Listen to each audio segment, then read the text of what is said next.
I demand a giant mechanical spider in this podcast. It's Harmless Phosphorescence.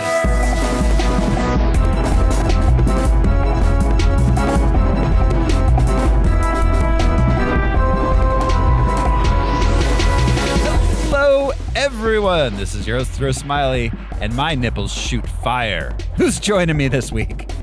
I'm Josh Cece, and I'm a breath of fresh ass. I'm Brian Lesh, master of the stupid stuff. And I am White House Sheep, Alaric Weber. Commander-in-Chief? White House Lawn Sheep. White House Lawn Sheep reporting for duty. We need more sheep. Oh, that's how they maintain the grass. Yeah. No more grass in the rose garden. Yeah. Who needs a garden in a garden? This is Harmless Phosphorescence. That was the rebuilt White House, too. So they gotta look good. It's a deep dive movie podcast. We pick a theme or a series, we watch the movies, we gather some research into the production and source material, and we tell you all about it. This show's brought to you by our patrons, executive producers Michael Beckwith and Atticus Burkett are patrons, and you can be one too. It's super easy. You go to patreon.com/harmlessentertainment and just sign up. It's $1 a month to get just started. You can watch or listen to a whole bunch. You can watch if you want. It's not going to do much on your phone there. Just a little bar going across. $1 a month is all it takes. Anything to avoid looking up. Yeah. Don't look around. It's only going to bum you out. It really isn't. You can watch us while you drive.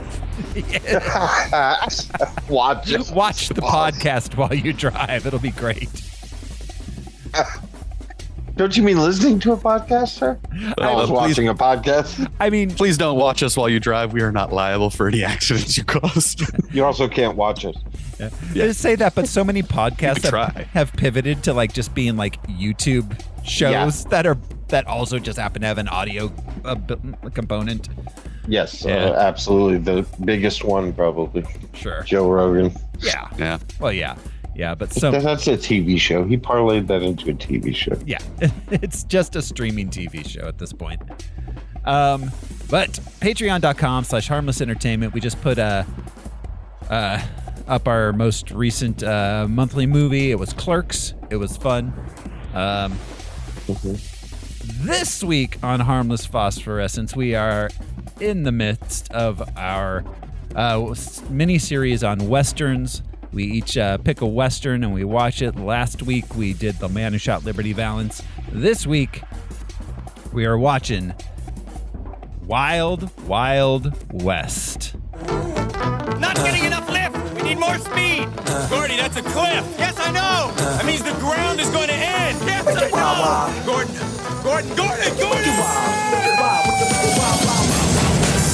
Before there was a Secret Service, there was West. Jim West. West, Jim West, Desperado, Rough Rider. No, you don't want nada. None of this. He's gunning this, brother running James West, Taylor West. So remember the name. Now who you gonna call? Not the GB. Now who you gonna call? Touch your chest, loveless. Can't stand the heat to get out the wild. Are you a dangerous spy or just a handsome cowboy who likes to poke around? I believe I'm that second one.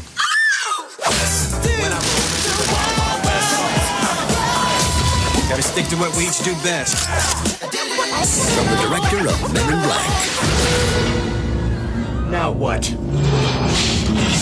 Let the party begin! When I roll into the Wild Wild West. When I stroll into the Wild Wild West. When I stroll into the Wild Wild West. When I bounce into the Wild Wild West. It's Will Smith.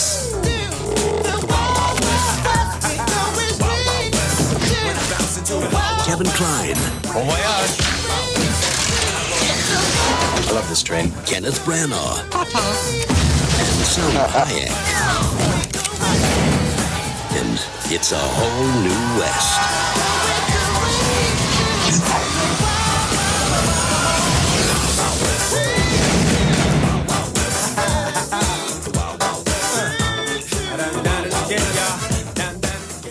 They really wanted people to know that there was a theme song. Oh yeah, Wow. that cross promotion. Yeah.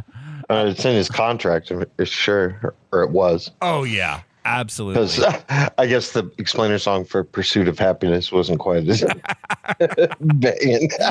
The explainer song for I Am Legend. yeah, I was gonna say for the Serena, the Williams sisters movie that he punched Chris Rock for. It's like, Dennis, it's a thing. They're playing it. So I had this confused in my mind around the same time, or maybe earlier, probably earlier, was Maverick. The adaptation of that with Mel Gibson, James Garner. That was a really good movie. Jodie Foster. That was really, really good. I think that was earlier. That was like 96 It or was. 97. It was. It was 94.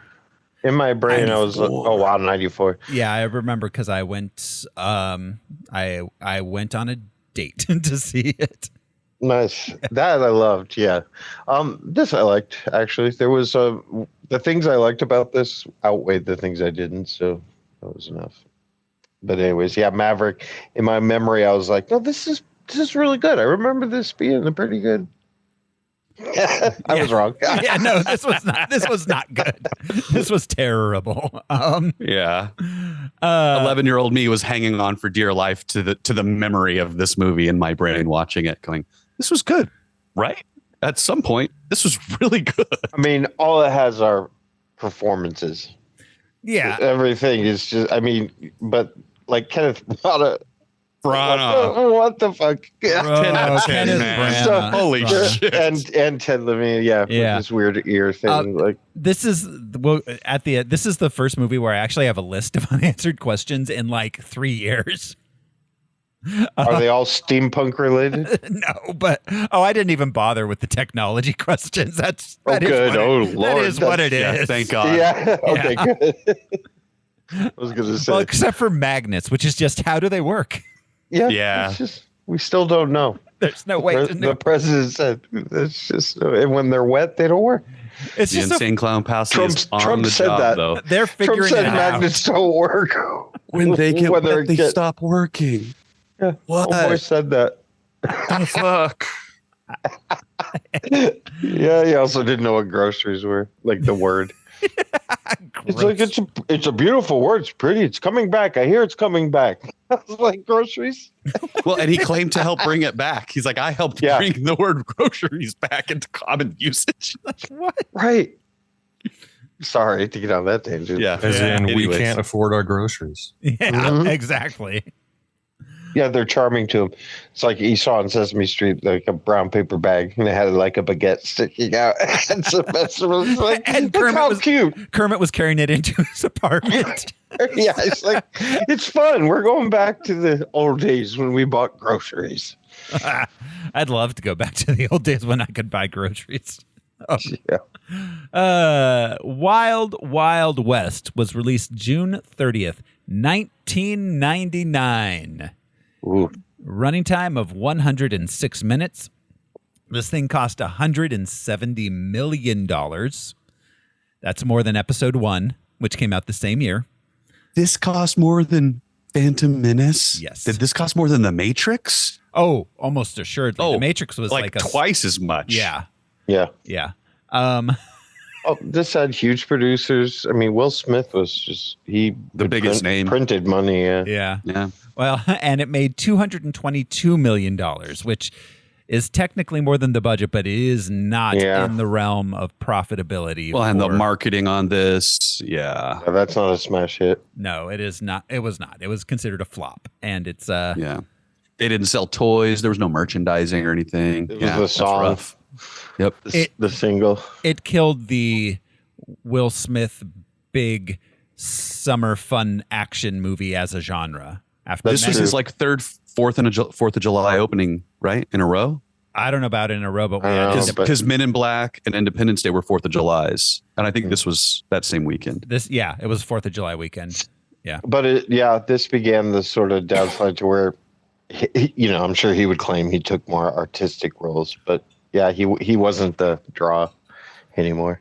Yeah, exactly. It wasn't. This was the end of his like imperial era of the box office. When he was a prince. Yeah. So, like I said, it came out June 30th, 1999, and I think we should play the box office top 10 game. We were all in the grips of Y2K fear. We were. At any moment, everything planes would fall out of the sky. Yeah, binary code. Our Be gone. blockbuster late fees would quadruple overnight.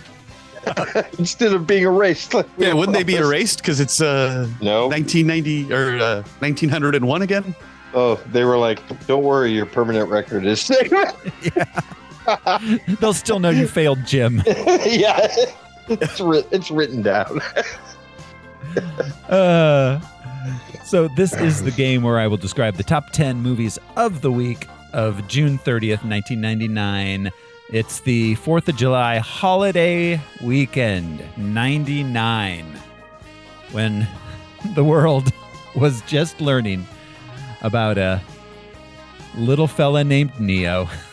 I think I was in there walking. All right, let's see. What movies? Yeah. Yeah, I'm looking it up. Matrix cost $63 million, less than half of this thing, and it made $500 million. That's almost a third of the cost of this movie. Yeah, Well, The Matrix is a talking movie. it is. It really is. Yeah, I mean, there's action, no doubt. Yeah. Hmm. But so much of that movie is just talking. That's interesting. I didn't even consider that compared to this, which is like, This is a cartoon. Let's be clear. This is a cartoon. yes. It made me think of in westerns in general. Do the screenwriters write in every whoa, oh, Yeah. Because if you're not looking at the screen, it's a lot of dialogue. It is. It accounts for a lot.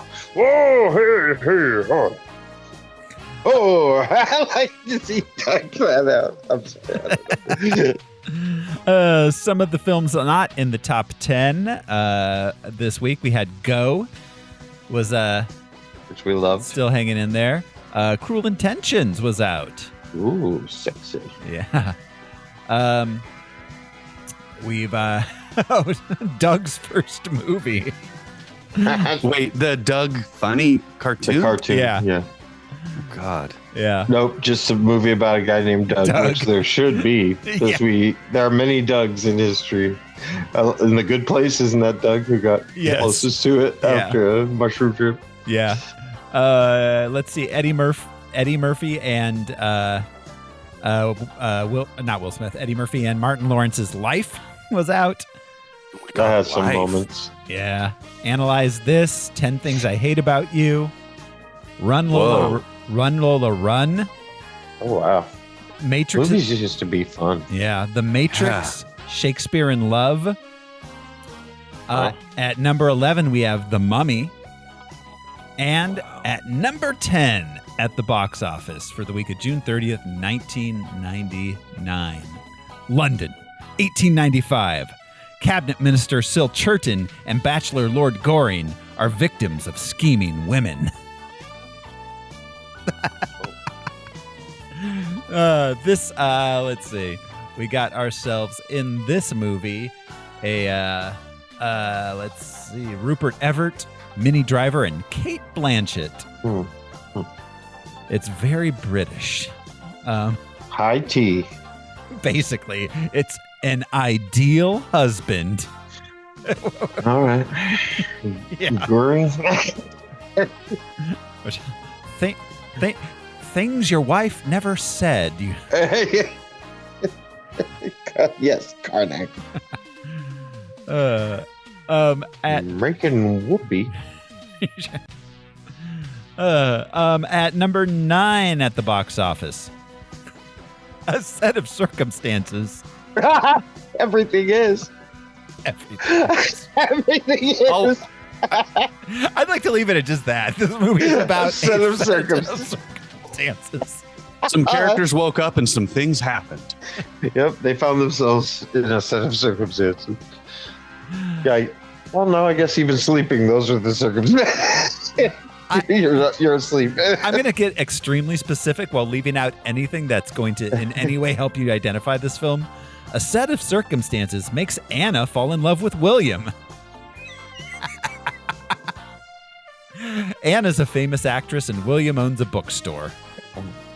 This is British-ish. Is it Notting Hill? It is that what Notting Hill. Oh, I hadn't seen that, but I just took a British stab at it. Notting Hill. Yeah.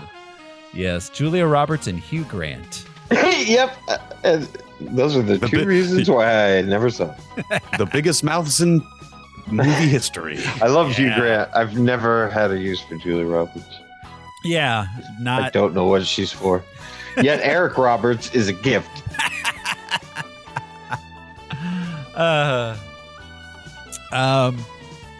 At number 8 at the box office, New York, the summer of 1977. The Bronx, Summer of Sam. Summer of Sam. Just if you say New York City, 1977. Yeah. Do you guys like that movie? I remember thinking it was pretty cool when I was a little kid. I haven't seen it since. I thought it was good. I didn't think I just saw it the once. I don't think it's one of Spike Lee's like top tier films, but I think it's solid. Yeah. Yeah. It's interesting to tell it from his normal perspective because white women were the target. They were like, and there were a couple times where long-haired men were shot being mistaken for women. Yeah. And so interesting. Yeah. It's sure it was a palpable fear in general, but like white girls were cutting their hair and shit. Mm-hmm. Yeah.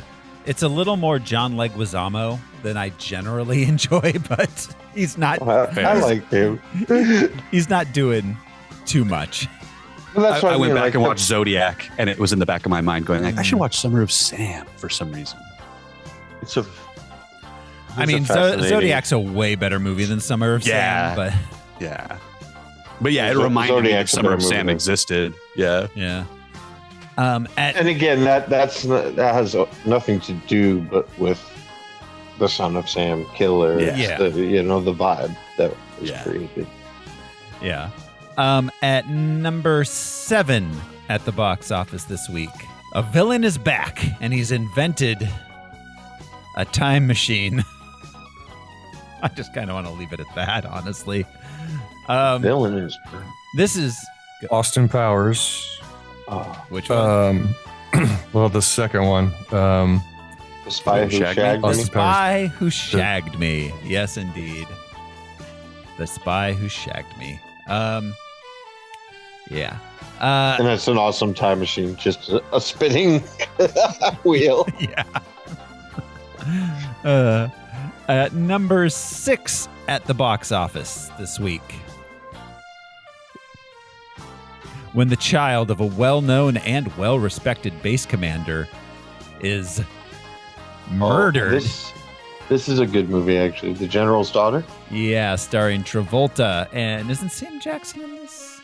It has like a Few Good Men vibes. A crime that happens, self-contained, military. This was directed by Simon West. Wow. Okay. Not a bad film. Yeah. Is Travolta? I guess this one isn't. Which one am I thinking of that has Sam Jackson in it and it's and Travolta and it's somewhat military adjacent? I'm not sure. I don't know. Were they in the remake of Taking of the Pelham? No. Was that them? No. I can't think. It was around this era or maybe early 2000s. At number 5 at the box office this week. Week of June 30th, 1999. Couple of guys find a kid and do some stuff. Gross. That's all. Clean that up. I'm leaving it there. Also, they've got a teenage girl along with them for this. It's a Phantom Menace. It's the Phantom Menace. Yeah. Some guys buy a slave. Some guy, a pair of dudes. They gamble for a slave. Yeah, win bachelors. Win a kid gambling, and them and their teenage girl they're with take them with. Yeah, it's a bad scene, man. At number A bad scene. at number 4 this week at the box office. Some kids go see an R-rated movie and start cursing. The parents South Park. blame Canada.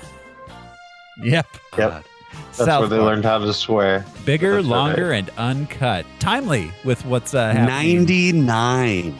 So hilarious. That movie 99. is really Saddam funny. That's so Hussein really was the good. villain in 99. Yeah, you were too young, but I think Yeah, Josh He was already on the shit list. Josh Allen and Yeah. I really remember Desert Storm.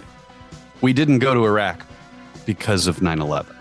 No. It was just a great excuse to go to Iraq. We went But to- yeah, It wasn't even an excuse. He said it. Yeah. I He tried to forget kill that my was, dad. Yeah, he tried to murder my father. I forget that was 99. Oh my God. Because I thought that was 2003 or something. No. Because Iraq War 03. It was Wow. pre-Iraq No. War, yeah. It wasn't the sequel. Mm-hmm. Yeah. It's from the first one, which brought us such hits as "I'm proud to be an American." Yep. Freedom Friday. Well, that was later. That was That's later, my yeah. bad. Yeah. Yeah, it was more that Heartland bullshit that Reagan Mm-hmm. used. Yeah, at the tail end of Reagan, i.e. Bush Sr. Right. Yeah. It's Morning in America again. Number 3 at the box office for June 30th, 1999. A man raised by there's no way to, I don't know how to get around this. A man raised by gorillas must decide where he really belongs. George of the Jungle. No. The Oh. other one. I know Tarzan. Tarzan. Yes. It's the Disney Tarzan. With Phil Collins. Being Yeah. like, hey, Tarzan, you're the guy who's doing it. I don't know that song. But I know it's Phil Collins. Yeah. That's how the song goes, right? Tarzan, I'm the one who's doing it. I'm Phil Collins. Monkey see, monkey do. I'm Phil Collins and you're Tarzan. Here's the song. Me, Phil Collins, you, Tarzan. I would have been there opening day if that had anything to do with it. If Phil Collins was a character in the film. And says Just playing that. Jane. He's like, me, Phil Collins. But you can call me Jane, baby. You had me at Susu Studio. Yeah, you did. Number 2 at the box office this week. A lazy law school graduate adopts a kid to impress his girlfriend. Oh, this is Adam Sandler, right? Adam Sandler is Big Daddy. Big Daddy. This has some funny moments in it. If you want, he'll write your name down for you when he's peeing on the wall. One of my favorite things to say when people are pissing on a wall. It had a couple moments here and there, but this is where he really lost me. I was Yeah. there with, like, I was all aboard with Billy Madison. Happy Gilmore, I liked a lot. What was the one where he was the football I like the guy? Wedding Singer. Oh, Wedding Singer was Wedding Singer, fantastic. yeah. Fantastic. But no, I did not like the Waterboy. I hated little Waterboy. Nicky. Little Yo. Nicky. Waterboy was That where kind he of started losing me. I think Little Nicky was after this because it was Yeah. Waterboy. He started losing me, and then Big Daddy. I was like, I may be out on Sandler. Yeah. Big Daddy was the first time that he tried to like put like a real like heartfelt moment in it, and that was the thing I think that worked best in this movie. With wasn't Jon it. Stewart, like Jon Stewart and what's her face, finger cuffs, from the View Askew movies. Yeah, the two Joey of them Lauren. really. Yeah, thank you. They both brought like the emotional content to that movie, but the rest of it's just so dumb, so dumb. Yeah, well, I mean, because Adam Sandler can fucking act when he wants to. Really good actor. It's crazy. I haven't seen it yet. Has anybody seen Happy Gilmore 2 yet? Not yet. I've only heard that it's very good, which surprised the shit out of me because I haven't liked anything he's done. It's I not also a risky formula. No, yeah. it's not. Yeah, return to form is what I want from him. Yeah. Yeah, Yeah, he's Jack getting and old. Jill was an unmitigated nightmare. Oh, Jack and Jill. He should have been brought up on war crimes. And number one at the box office this week, the two best special agents in the Wild West must save President Grant from the clutches. The two hottest boys in school. Yeah. Must save President Grant from the clutches of a diabolical wheelchair-bound, that's underselling it, steampunk savvy Confederate scientist. They use the term steampunk? They did, Steampunk huh? savvy, yeah. That's awesome. Bent on revenge for losing the Civil War. Saving President Grant's life, that's not a real, like, draw to the box off. I don't know. Yeah. It's like, President Grant's in danger. And so? Oh, yeah. He's done enough. He can die peacefully now. We're grateful. Yeah. You He's a said drunk anyways. Let's be real. We won't know who's buried in his tomb. But it was buried in Grant's tomb. It's nobody. You said saving President Grant and it reminded me. We were talking offline about watching Apocalypse Now last night with Jude. He was just like, so this is like a reverse evil Saving Private Ryan. I was like, yeah, kinda. yeah, exactly. Oh my God. It's like if they had to go and kill Private Ryan in the Killing middle of Berlin. Colonel Kurtz. Or no, it wouldn't be Berlin. It'd be like in Norway or somewhere weird. You got to go through Germany to get there. Yeah. To get to Norway. Yeah, you got to get to like Russia. Yeah, yeah. But he's speaking German. Don't worry. He's an evil dude. Don't worry. Don't Don't worry. He's speaking German. That's never been said. No one's ever said that. It's been like, It's been the opposite. Yeah, it's like, oh no, he's speaking German. Run. oh no, he's speaking Well, German. I mean, from the perspective of what's his face, the officer who has to go kill him. He's speaking German. You can kill him. Don't feel bad about it. Right. Yeah. We should never do Apocalypse Now. No. But I would love to talk about it. For a lot Not of as a podcast episode. I don't. It's like there are Kubrick movies that there's just no need. Yeah, I had to watch Apocalypse Now last night. I'm set for this decade. Yeah. Well, we already did like a 17-hour episode on The Shining, so I think we're good. Yeah. So yeah, that is the box office top 10, which brings us to the production of the film itself. The Wild Wild West is based on The Wild Wild West, a 1960s TV show that nobody remembered. It was pretty popular when it was on, though, from what I was looking at. Sure. Because I had no idea when this came out that it was a remake, except for just like the mention in pop culture that it was from a TV show. But I guess it was popular when it was out. This was one of those. This was one of a slew of boomer nostalgia movies based on TV shows. There was Car 54. Where are you? Dragnet. They made a Honeymooners movie. McHale's Navy. Sergeant Bilko. Sergeant Bilko. McHale's Navy. I mean, the Brady Bunch. Two movies. Yeah. Yeah. There was an A-Team movie a couple of years later. I mean, early 2000s, but yeah. Yeah, but that was an 80s TV show. We're talking that's about true. Yeah, that was movies. that was our nostalgia. Yeah, that was Yeah. Gen X doing the same bullshit. Yeah. This one. So, and I'm going to mention a couple other here in the production. So they started in 1992. They optioned the film rights to the show and hired Richard Donner to direct the film adaptation. It was to be written by Shane Black. Wow, that would be cool. Yeah. This Mel Gibson was going to play Jim West, but Donner and Gibson both left to work on the film adaptation of Maverick instead, which was also based on a 1960s Western TV show. Aren't those reindeer? Donner and Gibson? Donner and Gibson.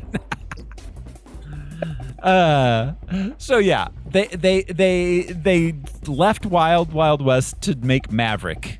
Again, another 1960s Western TV show adaptation. But the TV star was in that one. James Garner was. Yes, Maverick. James Garner was in that one, and it was a much better film than Wild It was. Wild West. Jodie Foster, so good. Yeah. So they continued developing it. Tom Cruise came on board to play Jim West, but then he left to star in the film adaptation of the 1960s TV show Mission Impossible. That's right. Wow. So we almost had Gibson and Cruise in this movie? Yeah. Or Cruise, I should instead say. of Will Smith. They never would have billed both of them. Gibson and Cruise. That's just silly. Yeah. So then in 97, Will Smith came aboard with Barry Sonnenfeld after Men in Black was such a big hit. Our director is Barry Sonnenfeld. Barry Sonnenfeld, prior to this, he got his start as a cinematographer. His first job was Blood Simple, working for the Coen brothers. Then he was a cinematographer on Raising Arizona, Throw Mama from the Train, Big, When Harry Met Sally, Miller's Crossing, and Misery. He was cinematographer on all of those. He's got an eye. Mm-hmm. He got the chance to... Two, probably. Yeah. He got his chance to direct. His first, after this, his first film was The Addams Family, which is really good. So good. Not as good as Addams Family Values, but good. Which he also directed. Yes, of course. He also did for Love or Money, the 93 Michael J. Fox film, which I think maybe I saw. I can't remember. Michael J. Fox and Gabrielle Anwar. Okay. He directed Get Shorty. Oh, so good. Men in Black. So up through 97, up through Men in Black, he's got a pretty good record. Then he directed Wild Wild West. And then I can just hear the song every time you say the phrase, you say Wild Wild West. I just hear I wish. Doop a doop boop boop boop doop boop boop. Ding, ding, ding, ding, ding. That like the plunky Western piano synthesizer sound. Yeah, the clavinova, as everybody knows, it existed in the West Coast in the 19th century. Like, yeah. It's a sample of a Stevie Wonder song. Yeah, it's I wish. Yeah. I wish those days. Yeah. But just every time. It's so funny that I hear Wild Wild West and Stevie Wonder is all I think. Yeah. Yeah, that's funny. Then Barry Sonnenfeld directed Big Trouble, which was... I love. I don't know if anybody's seen it. It is a hilariously underrated movie. It's a Dave Barry novel. Oh, okay. Yeah. And the cast is just bonkers good. Yeah, I mean, minus Tim Allen in the lead. No, he's fantastic in it. He's so good in it. Yeah, I can't remember if I've actually seen that or not. I think I saw it as a kid. I would. Patrick Warburton's fantastic, and Andy Richter's fantastic. Yeah. Then he had a bit of a run of movies that maybe weren't so good. Men in Black 2, not good.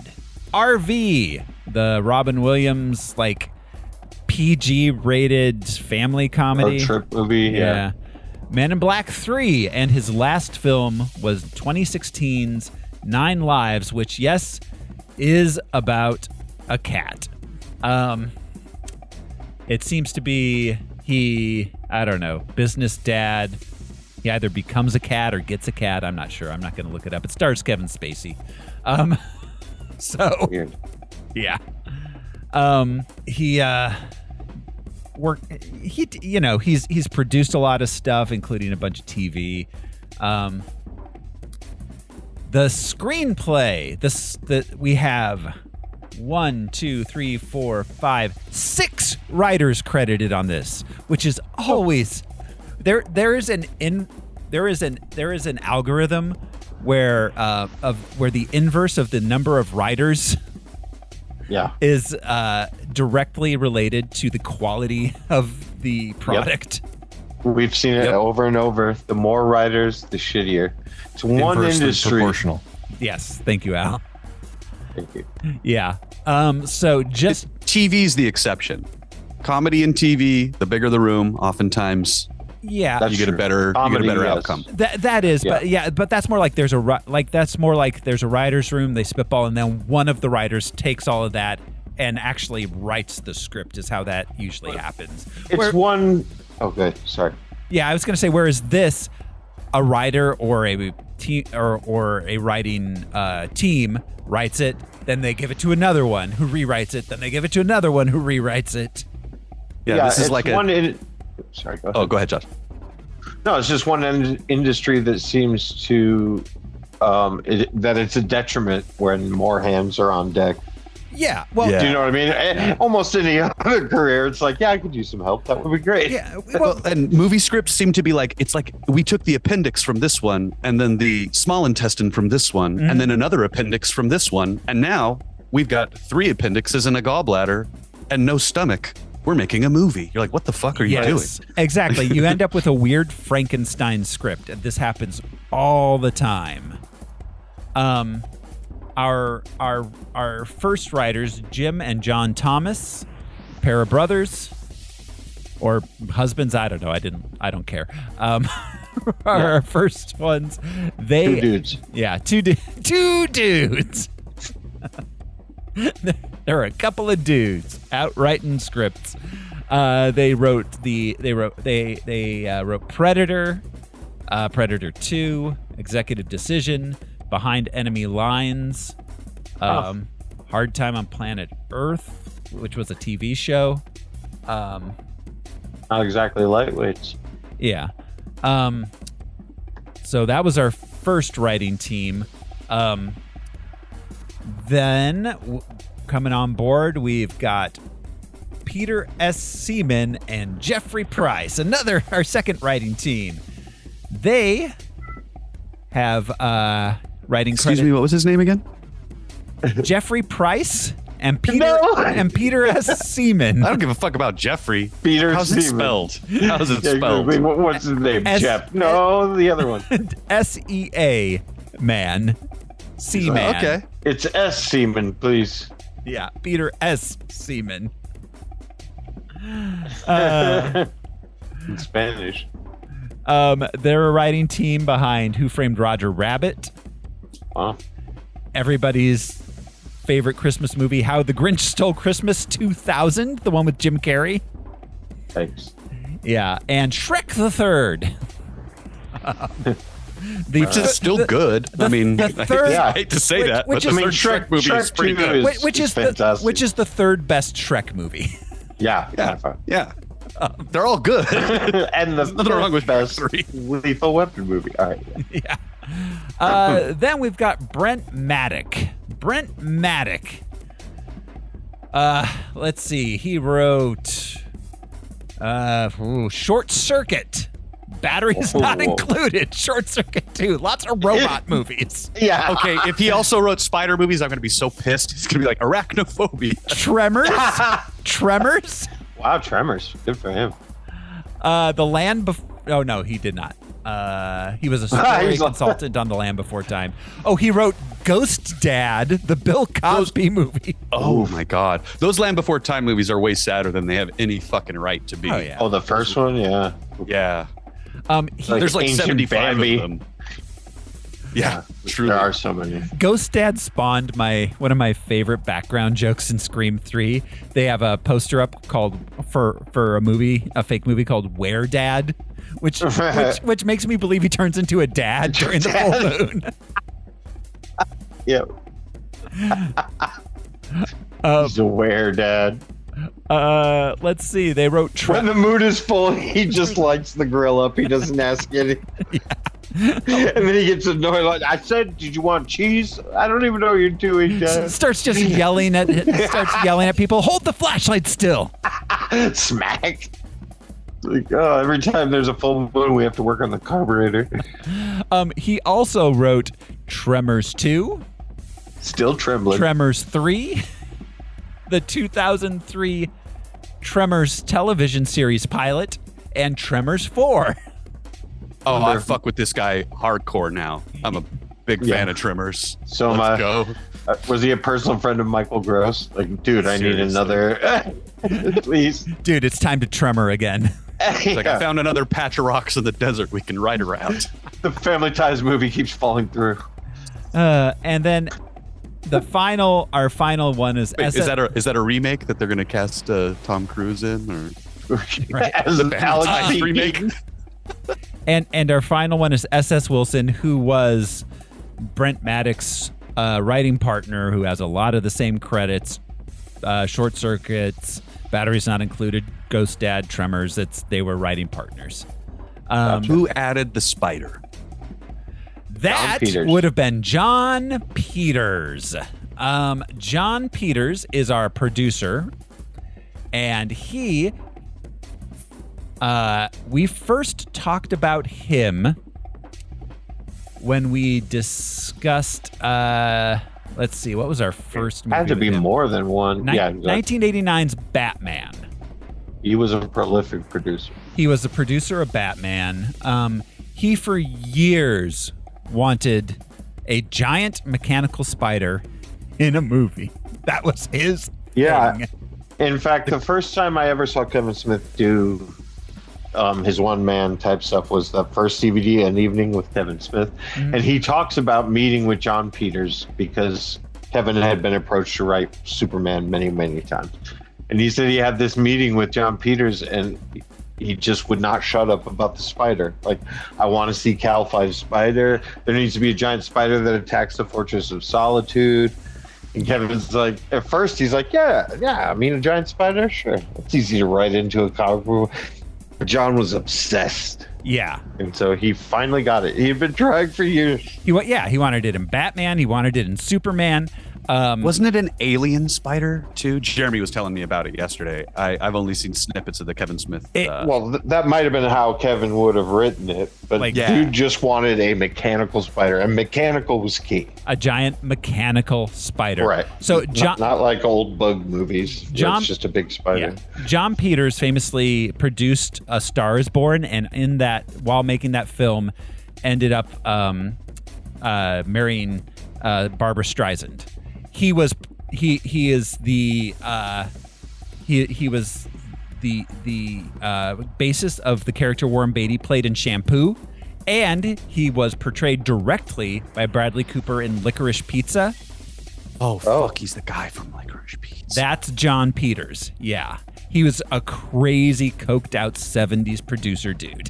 Mm-hmm. Wow, Shampoo! I didn't know he was the. Yeah. That's a great movie. Yeah, he's kind of up there with what's his face? Who's the kid stays in the picture? What's his name? Robert Evans. Robert Evans. I knew that's exactly who you meant. He's one of those kind of dudes. Yeah. It was a wonderkind, but then became just Hollywood schmooze. Yeah, exactly.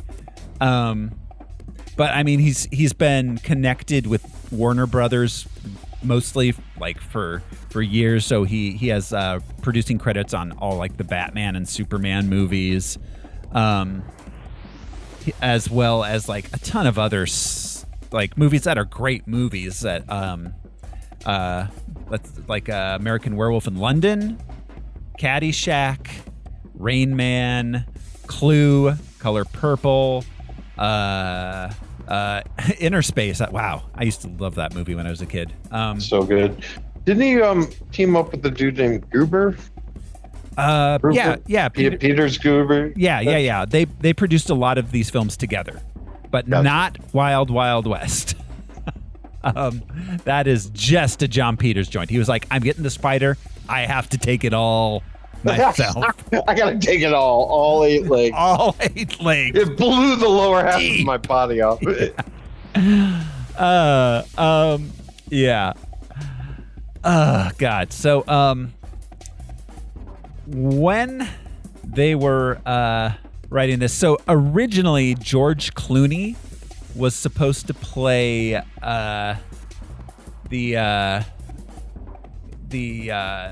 Kevin Kline role, Gordon. He was supposed to play Artemis, Artemis Gordon.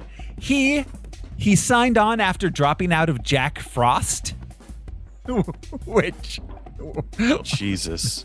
we did an episode on Jack Frost. He dodged a nice bullet there, man. Yeah, Yeah. he's Neo in 1999. Yeah. We'll get to Will Smith. But yeah, so George Clooney dropped out of Jack Frost to be in this.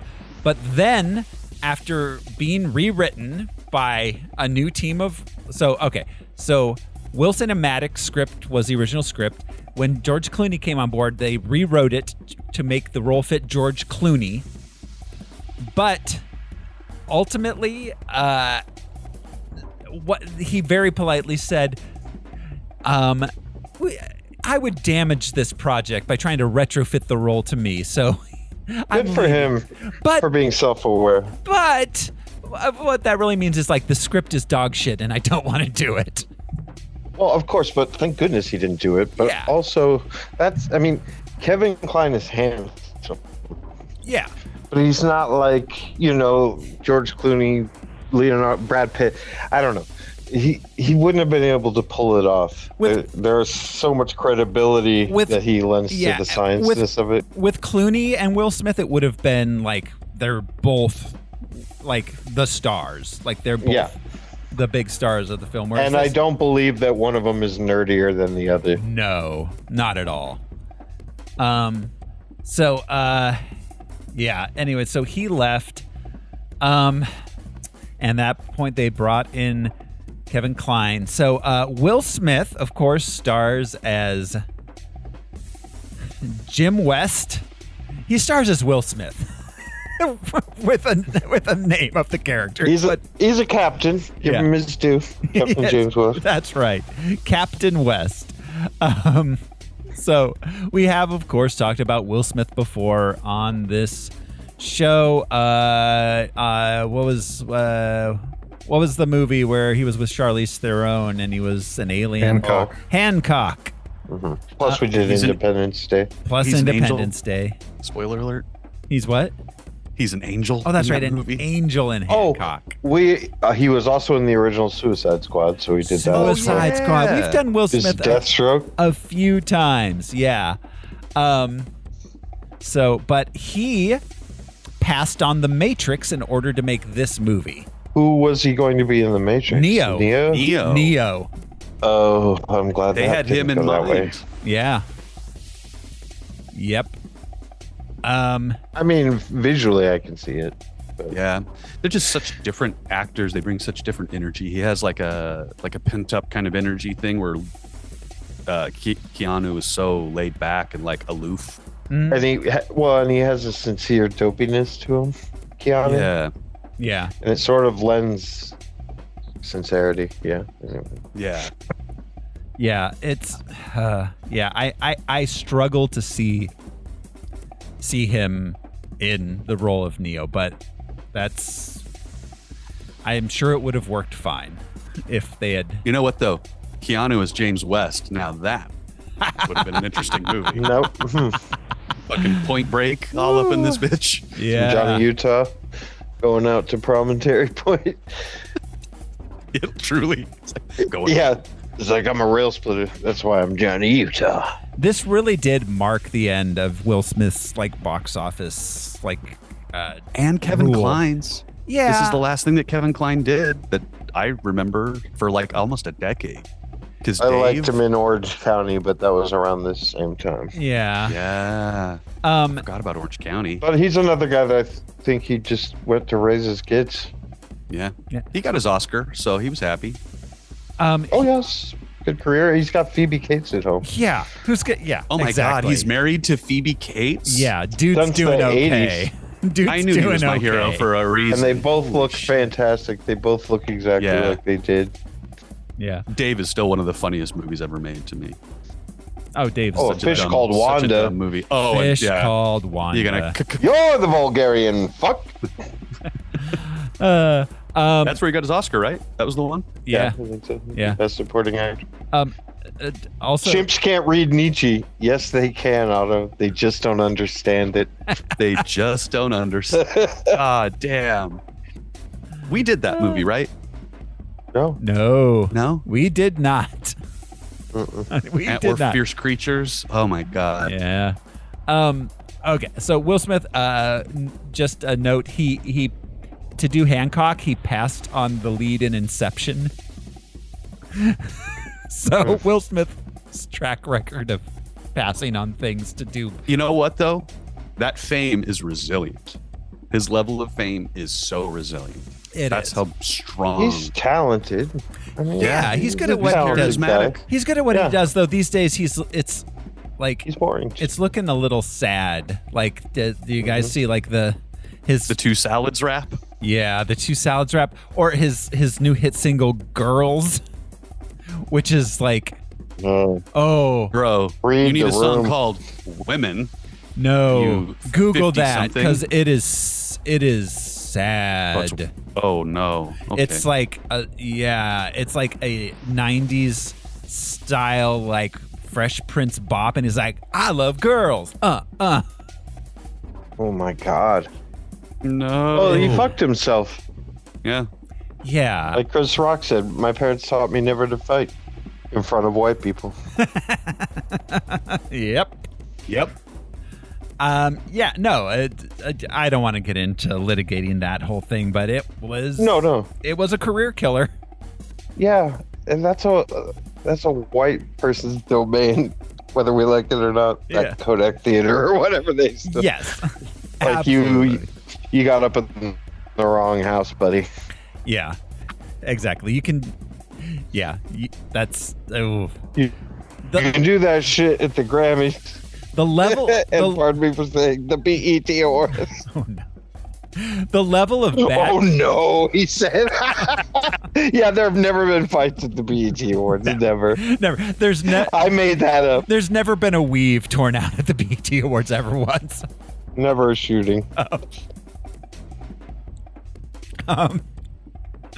No, the level of bad decision that was made that night, because you had to get up and walk across the stage. It took like a solid 10 seconds to get there. Like all of that time where you could reconsider what you were gonna do when you arrived. Right. Yeah, I didn't mean to even imply it was a racial thing, but I mean, that's Hollywood takes itself so seriously and is so sanctified that, yeah, he got up in the wrong house. And I didn't mean that like the white person's house. Yeah. I mean, like that's a biting the hand that feeds you situation. And they don't like it because they like to appear classy. Those degenerates. Yes, they do like to appear classy. So all right, Will Smith is our star. Our second lead is Kevin Kline, middle name Delaney. Yeah. He started on stage shocking. I know. Yeah. In the 70s, at the Public Theater, in New York. He has 3 Tonys. His first one he won in 1978. Jesus. What did he win Tonys for? On the 20th Century in 1978. The Pirates of Penzance in 1981. Of course. That's amazing. Of course. Yeah, that's awesome. That was huge. And the revival of Noel Coward's Persistent Laughter in 2017. He was also nominated for playing Falstaff in Henry IV. Present Wow. What? Present laughter. Present Not laughter. Not persistent. I'm sorry, present laughter. Yes. Falstaff, the drunk. Yep. His film debut was Sophie's Choice. That was his first movie in 1982.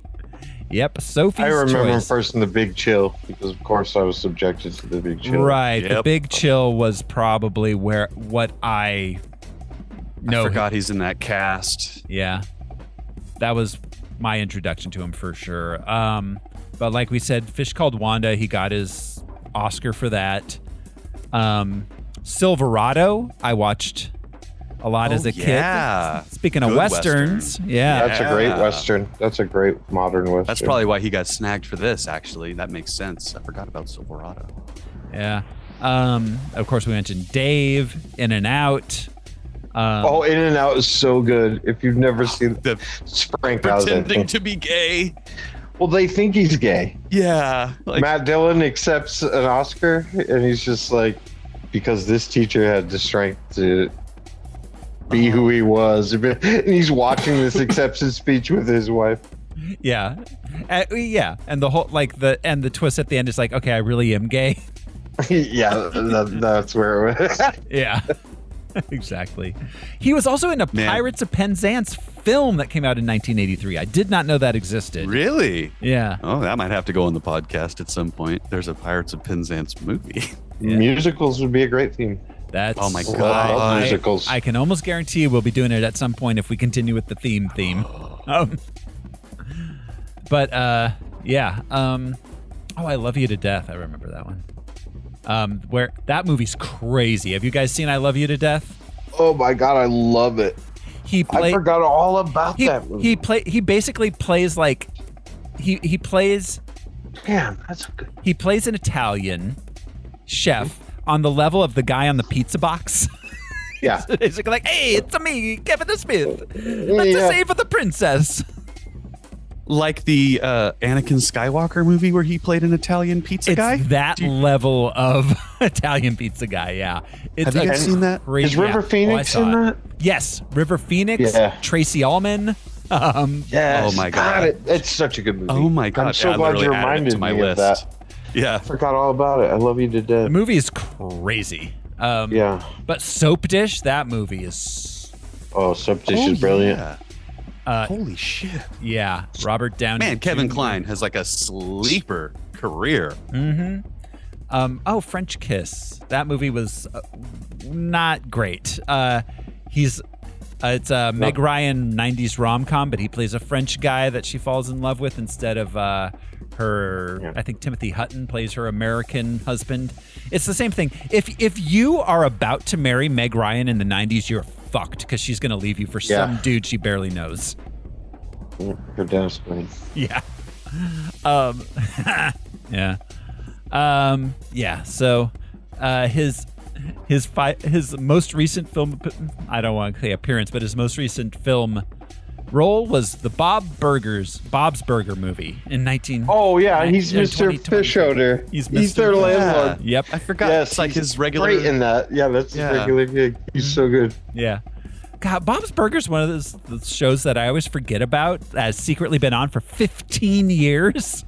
I know it's already starting to get its stripes, its gold stars for animated.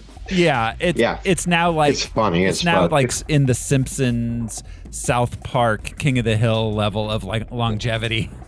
Yeah, it's funny. It's very funny. Eugene Merman and Kristen Schaal are just Yes.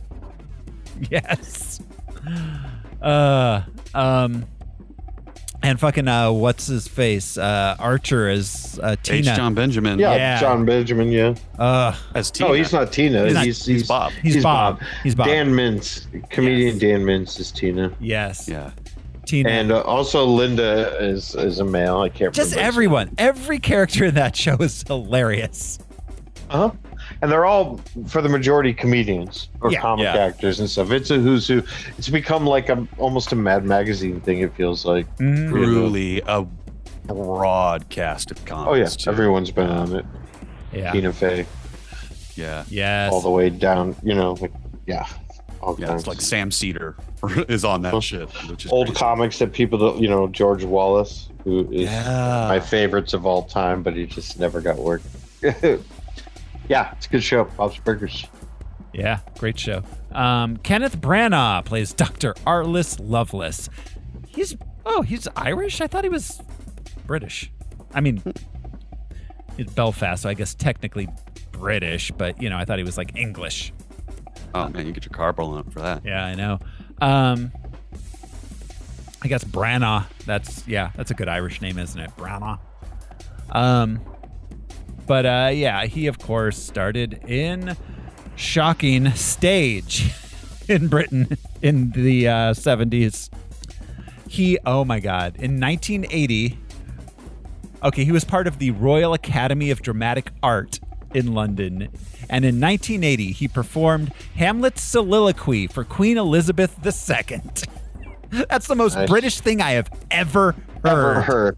That's pretty fucking rad, though. As far as like porridge.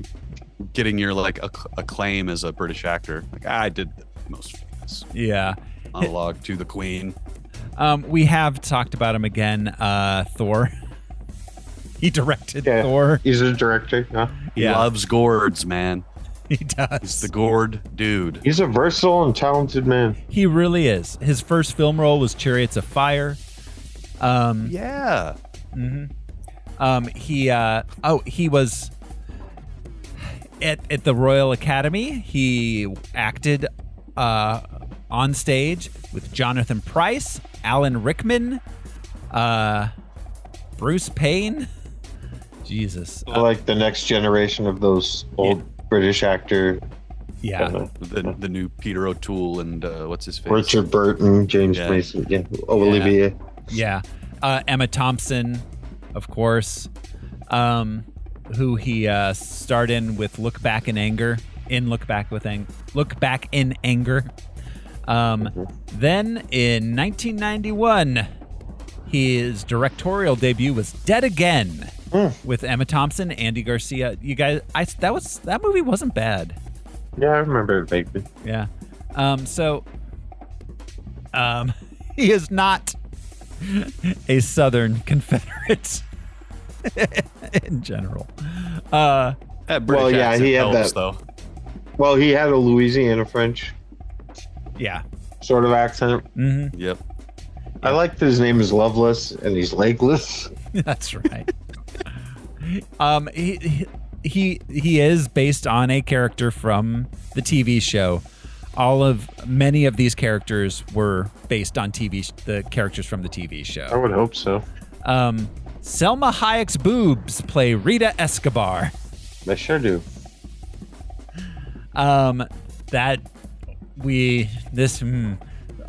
Many of my unanswered questions have to do with her character, because her character existed for one reason and one reason only. And therefore, the plot made little use of her doing anything. On my first watch through, I thought to myself, there had to have been a version where she had some sort of pivotal information. There was a version where this character wasn't in the movie, and then they said, we need some boobs. Yes. That was the conclusion that I came to too, where I was like, no, they just added her because it's just two guys. There is one singular plot point that she contributes to, and after that, if she wasn't there, the movie would have just happened exactly the same. Yeah, she reports a conversation that's heard off screen. Yeah. And that was another confusion in my mind with this in Maverick, because Jodie Foster carries so much water in that movie. Yes. It has so much agency. And then, to see Salma Hayek literally in a cage. And given one choice, and it's one of these two men. Mm-hmm. Yeah. Yep. And the phones, who will it be? But technically this movie does pass the Bechdel test, because she's talking with one of the other girls about her job that she was hired for. It is not about a man. Well, the job is, but fair enough. Yeah. But she says, I was hired to be an entertainer. Don't worry, you'll be entertaining. And the second one is a named character, so therefore it does technically pass the Bechdel test. Okay. It also passes the giant spider test. It did, which is the more important test. Nowadays. Yeah. I don't know what that means. Well, with all our newfangled ideas. And products. Selma Hayek was born in Mexico. Great. She's fantastic. well, Desperado was kind of her breakout. Yeah, yes. I think so. And then, of course, From Dusk Till Dawn. The movie, not directed by, but written by Quentin Tarantino, in which he gave himself the role of having to have Selma Hayek's foot put in his mouth. Mm-hmm. For his team himself. Another one that endured Harvey Weinstein in order to get a passion project made, which is Frida, which is fantastic. Frida is. She was in Dogma. She was in Dogma. She was great in Dogma. Yeah. Yeah. More than just her boobs too, which to Kevin Smith's credit, he really used the shit out of her in that movie. He was the king. So good. Yeah, she's great in that. I know there are others. I'm sure there's some standout roles in my brain. Yeah. Let's see. I mean, Frida, she got nominated for Best Actress.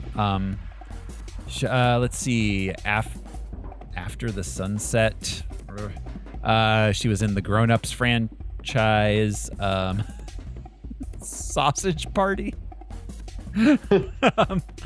We talked about her in Internals.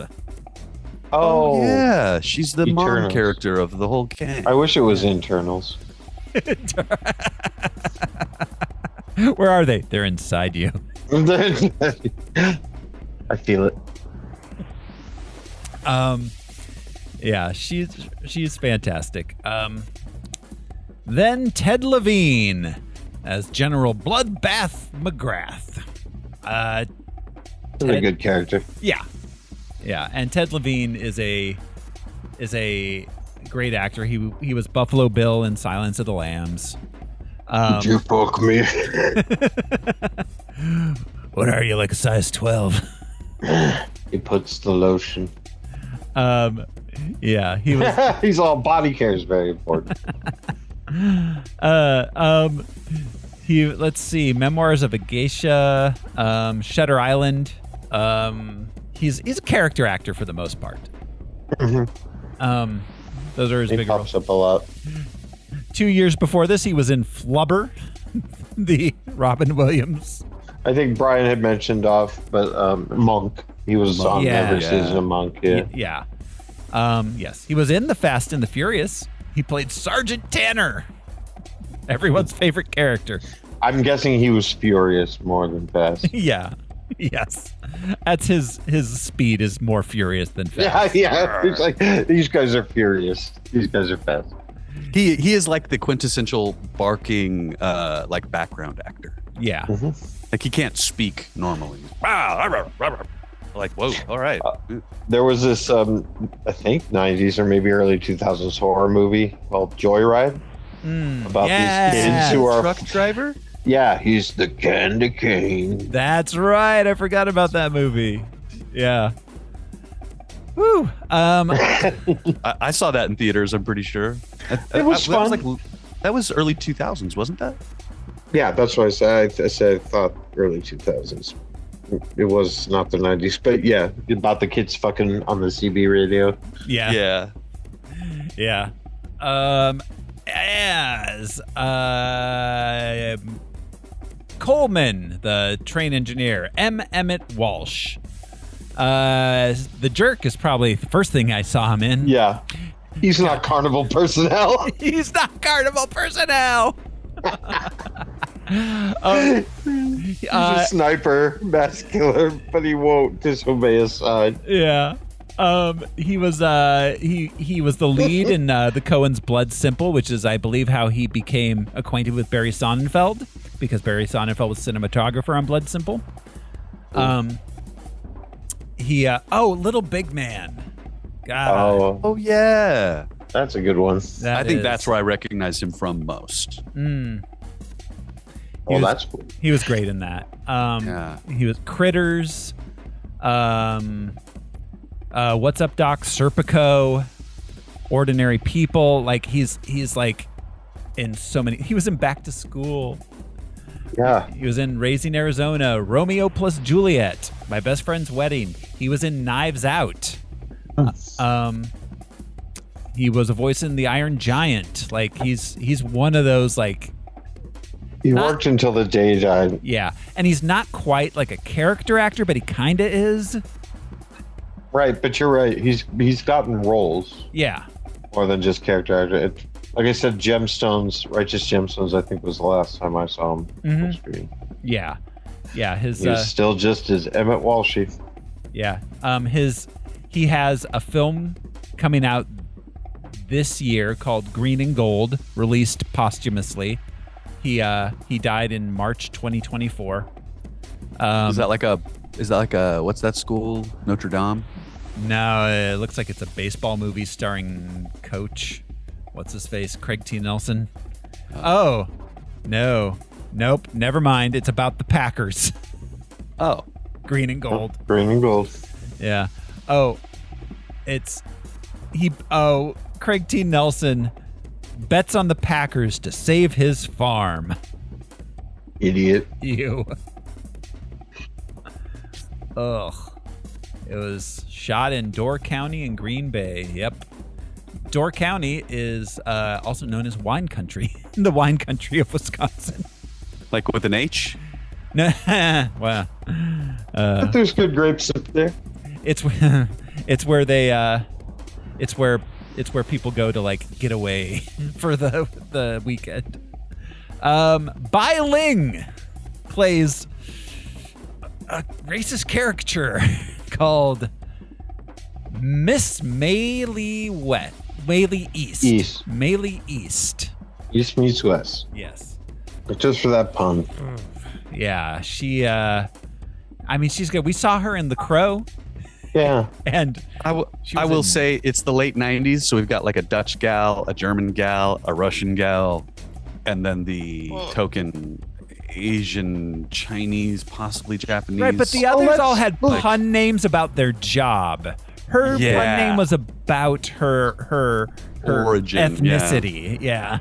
Well, let's not forget, I guess, the credit that it deserves by making Jim West black and still having it set post-Civil War, Reconstruction era, which it's hard to make those movies without pointing out. It is, and it does come up a number of times. Well, they lean the hell into it multiple times, which So, I mean, there's no excuse for the puns, and there's but it's like, all right, they did make a bold choice. I mentioned in the chat that this movie is weirdly racist, and I didn't mean anything about the Will Smith post-Civil War stuff. I meant all the peripheral stuff about Native Americans and Asians and like hard to tell a Western story.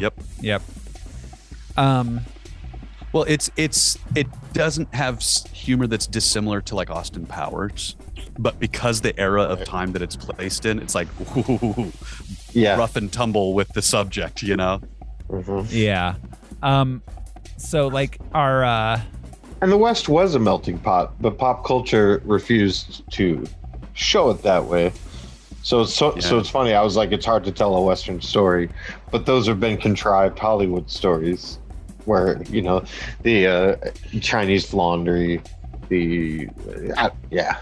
interesting. Yeah, exactly. Our some of our. It's interesting.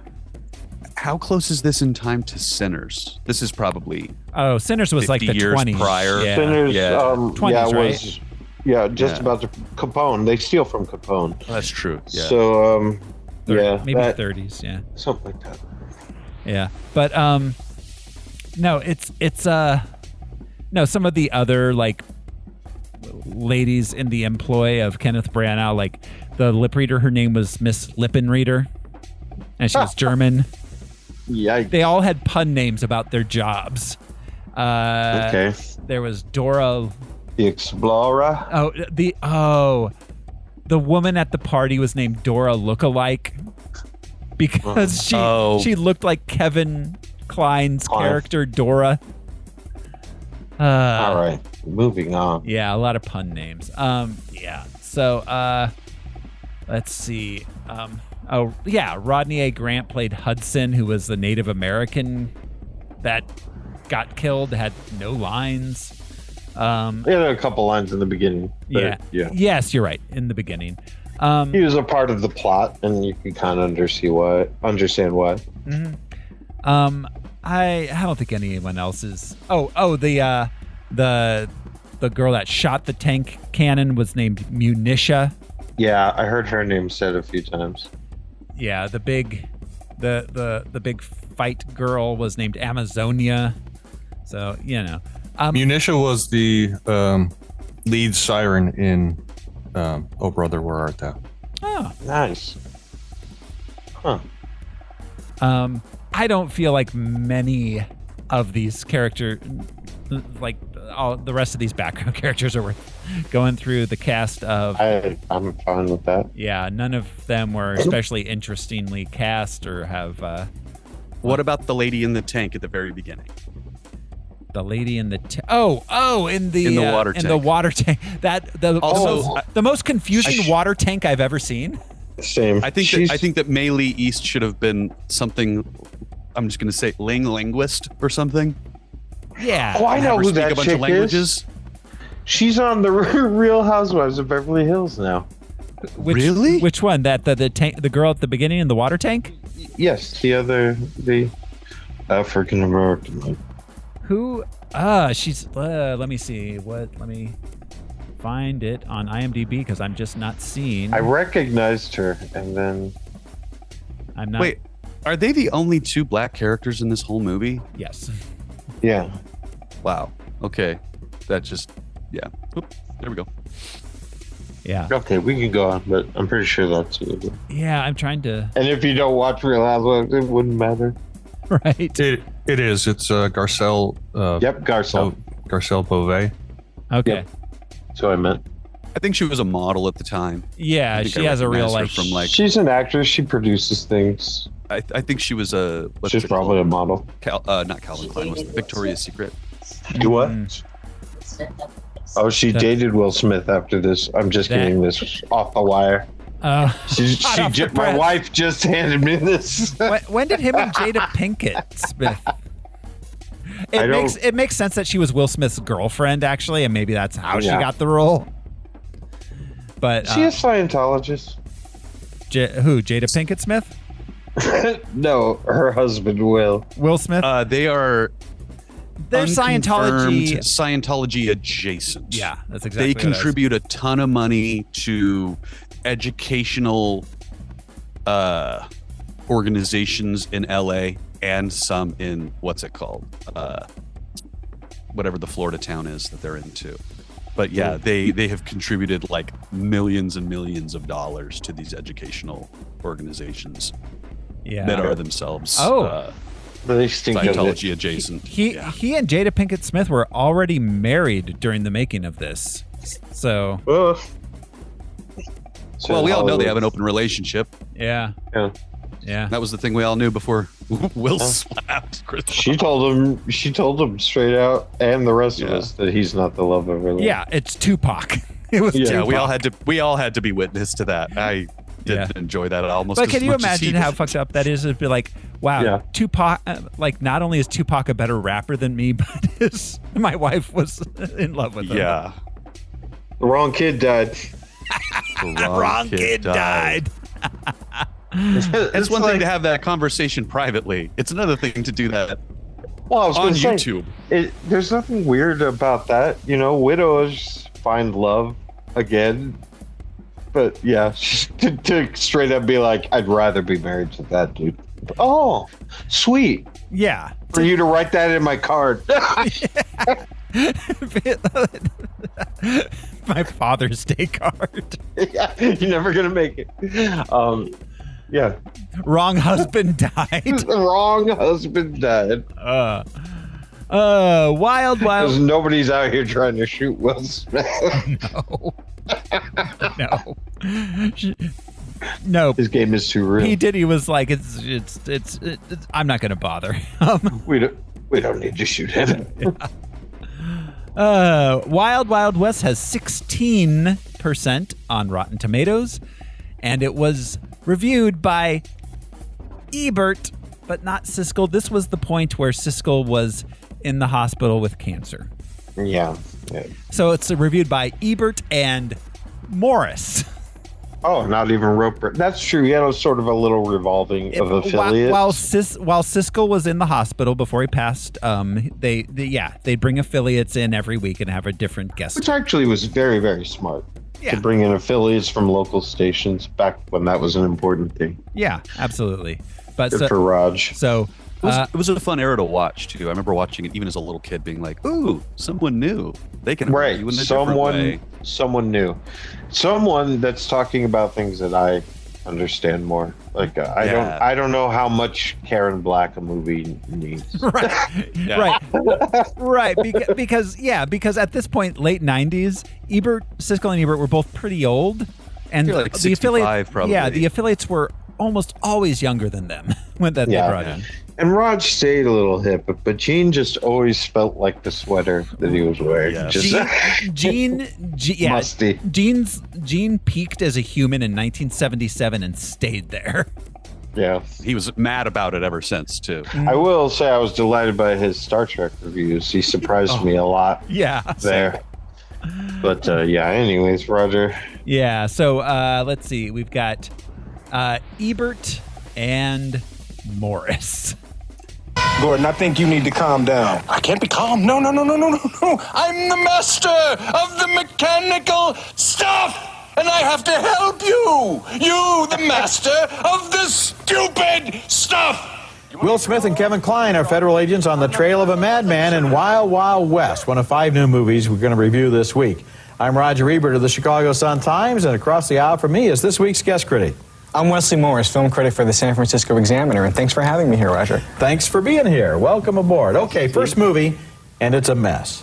Wild Wild West is a tortured attempt at comedy that falls flat in scene after scene, leaving its 2 stars stranded in material that seems pounded into the screenplay with a mallet.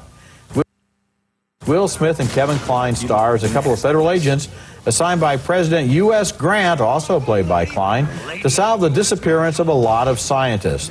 The trail leads out west where Kline perfects his art of disguise. You look nasty, just butt ugly. I mean, your breasts were hard and stiff and sticking out like a couple of rusty cannons on a sunken ship. These breasts are a work of art. The 2 are joined by Salma Hayek, who is searching for her scientist father, and they head west in a train that Kline has rigged with a lot of goofy inventions. Well, see if your aggressor invention works. We need a plan. Push the button. Very good.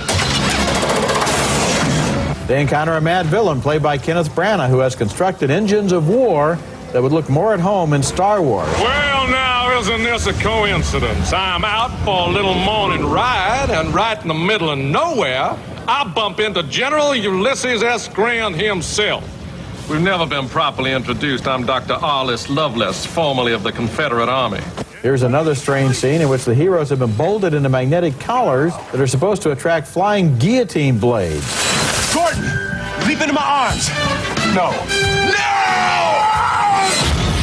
I don't know if you could sense it in those scenes, but there's zero chemistry between Will Smith and Kevin Kline. In fact, none of the actors seem to really be inhabiting this movie. They all project the air of wishing desperately that they were elsewhere. A fortune was spent on the special effects of Wild Wild West, but no one seems to have taken a step back and observed that, hey, the screenplay stinks. This is an astonishingly bad movie. Well, Roger, I don't know if you noticed this either, but the screenplay seems to be planted in Kevin Kline's head. I mean, he seems to sort of know everything that's happening at all points, and he can get from one place to the next. And yeah, he had his little rail car was all jury rigged, so that no matter what anybody did, his invention was ready for them. Which one of the other things you did mention, though, strange.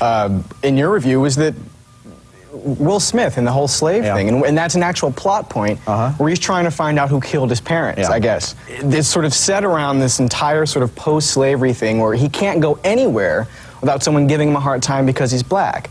And how he sort of got to become Jim West, this lawman, isn't really explained at all. But I mean, he's like the visible man. It was all just plot points. It was first he's a federal agent, but then also he has this backstory, which I thought was a little too serious to be dignified. Well, right, because in a comedy it's a movie of this sort. It's and then a there are all these racial comments and so-called jokes leading up actually to a lynch mob scene that aren't funny at all. They just make you want to cringe. Well, they're cringeworthy only because in the context of all the psychaggery, it sort of takes this serious subject and makes fun of it without sort of giving you the background information you need. I think it sort of finds Will Smith in a really interesting position, too, constantly having to sort of, the bigger he gets, he hasn't changed at all, but he's sort of been required more to sort of explain that he's black without the script having to explain it to us. That's a good point. Anyway, our next... This week, Will Smith and Kevin Kline blaze through the wild. Yeah. Yeah. I love what. So for our listeners, the Ebert's guest is African American, and when he brought up the slavery, just the look on your face was like, like I'm gonna let you say this. I'm going to stay quiet now. But it's a valid point. How did he reach this status? You know, there were Union officers that were black. Absolutely. And how did Reeves was the first famous marshal lawman, but we get no indication of that, of how he rose to that stature. Like Sam Jackson's character in The Hateful Eight is more of an explanation as to how he became a major than. Yeah. And this is Captain. This is 4 years after the Civil War. This isn't like 20 years later. This is 4 years later. Yeah, and he's right. I mean, the jokey escaping death with the backdrop being a lynching. Just again, the West, it happened, but and the setup being so jokey, a spring noose. Yeah, it's funny because the noose won't really work. Yeah. Also, any risk. Also, the joke of he touched a white woman. Mm-hmm. That was a death sentence without a trial. Right. Yeah. No, this movie doesn't have funny. Yeah. This movie doesn't have enough gravity to it to pull that kind of stuff off. No. Yeah. And it doesn't give us that backstory. Even one shot of a newspaper of his heroics in war or something, just something like, and instead they make him just like in that situation, just like any average person of color at the time, and he's just jokey about it. Don't you hang me, please don't. I feel like it's so Blazing Saddles-y in the worst way. Yeah. This is what people mean by you can't make Blazing Saddles today. You couldn't make Blazing Saddles today. It's like, well, you could if you took the time to write Blazing Saddles. Right. But if you just made a movie and you're like, I got a black lead and a white lynch mob, the jokes write themselves. Exactly. None of this shit's funny. What the fuck? Like, right. Yes. Yeah, Blazing Saddles was not black and white. Blazing funny. Saddles is a good touchstone for this movie because that's a movie that does every single thing right that this does wrong. Yeah. Well, and it does all the same things that this movie does. Yeah. Wait. With one important exception. There's no mechanical spider. That's true. That is what this movie does have over Blazing Saddles. You're right. But even Madeline Kahn's, the Teutonic Tip Willow. Yes. Just as two-dimensional as Salma Hayek's, but let's not start comparing these two. Yeah. That was. But like you said, why it wasn't funny? Like him getting out of the lynch mob predicament, just not at all funny. Yet Gene Wilder and Cleavon Little just peeking their heads behind a rock, going, "Where the white women at?" Yeah. Just. Yeah. God damn. Well, like Brian said, if you take the time to write it, there is a joke there. You know what I kept? Instead, he's just a slick talker. You know what I kept thinking, especially during the beginning of this film, is how much Will Smith was just doing Eddie Murphy. Just kinda. He was just doing Beverly Hills Cop as like Jim West is. He was Beverly Hills Cop in the West. He's Axel. Yeah, you're right. Yeah. Wow. But he's more serious than Axel. Yeah, but like at the beginning when he was like with the lady in the tank, and he was like, "This is not how you transport nitro." Like all of that just felt so Eddie Murphy to me. Yeah, I dig the that. Hat. I think it fell apart. Yeah. Because it suddenly turned into, I think Roger and Morris, but suddenly it turned into a Jim West always gets his man type story, and it wasn't that in the beginning. No. Yeah. It wasn't. And yeah. Okay.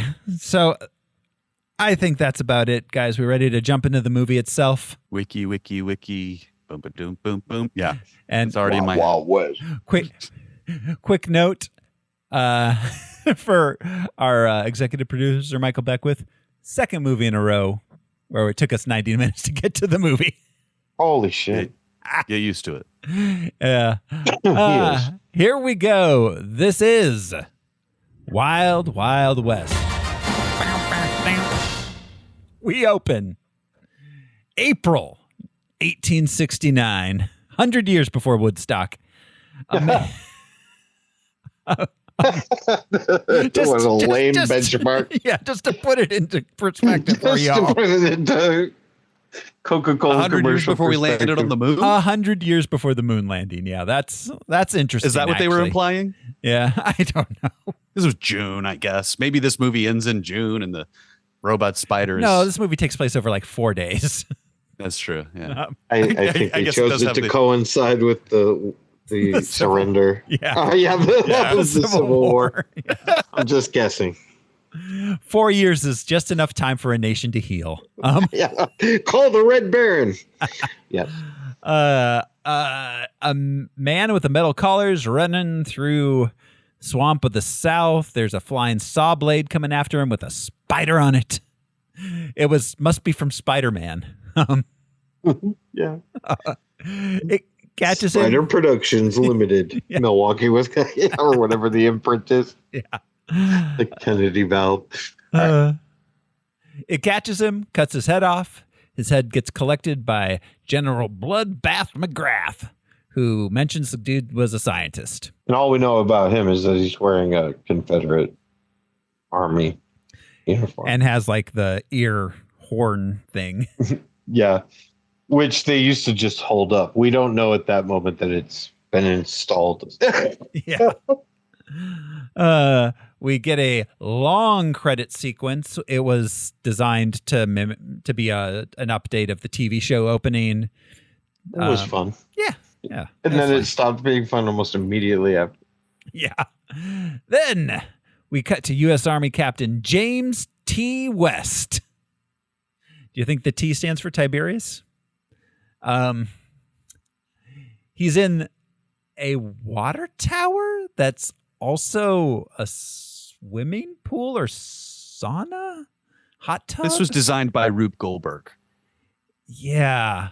It definitely was. But look, Because it's a water tower, but then it's a room inside and then has a tank or tub, whatever you call it.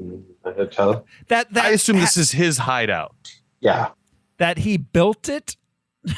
That he's, over time slowly been sneaking in there at night and building it so he can swim in it with a lady. This is the town's drinking water. Like, what are you doing, Jim? I will say, you know what this water tank really needed was a hammock somewhere for me to go, oh, okay. So he's not pruny from the waist down in the morning. Like, you would drown. But he's gonna have sex with that lady in there. And again, this is the town's water supply. Oh yeah. That's definitely the main. This isn't cool, man. Yeah, not cool. They have enough trouble with waterborne illness, much less whatever you're gonna give them the clap. Also, there is a little bunk on the side of the side wall. Oh, okay. Not a hammock. Carve out. I don't know. Carve out. It's kind of roped to the wall a little bit. All right. I don't know. There's a little mattress there. So, but and a table with candles in it. Okay. A book and a teapot. Yeah. He brought her around for tea and some reading, and then they took a dip. This water tank is very lived in. So there's no toilet also, so use your imagination.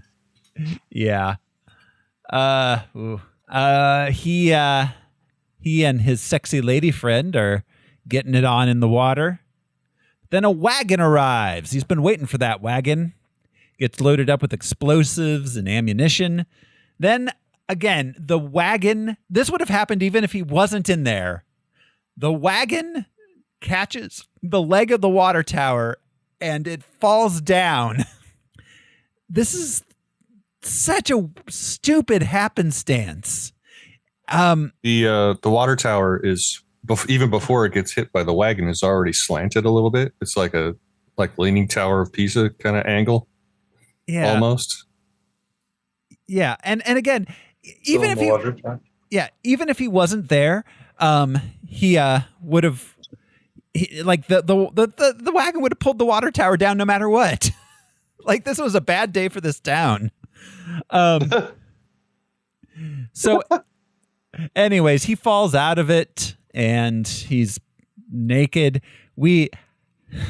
There's a shot. We see his balls. We see his balls. We see the back of Will Smith's nuts. We do. Or a hairy mankini for these kinds of shots. Well, we definitely see his nuts. Yeah. I was looking away, I guess. Yeah. I've never seen this movie in HD. I watched it on, the old cathode ray tubes and probably in the movie theater. When you're 11, you're not looking for the guy's nuts. when you're a grown man, you're like, are those his balls? When you're Those a grown nuts. man, you're always looking for that guy's nuts. That's what I gather from social media. Yeah. Yeah. Men over a certain age are ball obsessed. Does she have balls? Does he have balls? Who's got balls? Who has balls? Where are all the balls? I need to I know. need the balls accounted for. I need a listing of every set of balls. Yeah, it's one thing to just look for the balls free of judgment. It's another thing to need to know whether or not the balls are there. It's important. Well, I guess there's also a distinction between looking for the balls and seeing the balls. That's true. We've That's very true. all been in a locker room. That's true. Yeah. Yeah. YMCA. It's one thing to accidentally have the balls appear. It's another to demand an accounting of them. Still look. So anyways, we see Will Smith's balls, and then someone almost drops the N-word, but this is a PG-13, so we don't get it. Which to the blazing saddles of it all doesn't work. The sheriff is near is so fucking funny. It is. It works so well. And you couldn't do that bit again, but this getting punched mid, okay. That was a deserved punch. I will say that watching it with my headphones on, that the only moments that did make me chuckle, and they were kind of Blazing Saddles Simpsons, were some of the offhand comments coming from the mob here and there. Yes. And later on with the other scene too, sort of, or life are like, no, there is one, or the chorus of agreement. And don't we all have the right? Probably. That kind of banter. That was all. Anyways. Yep. So yeah, then he has a naked fight with these guys. When we get a black men have large penis joke. Yeah, I've heard that. I've heard that.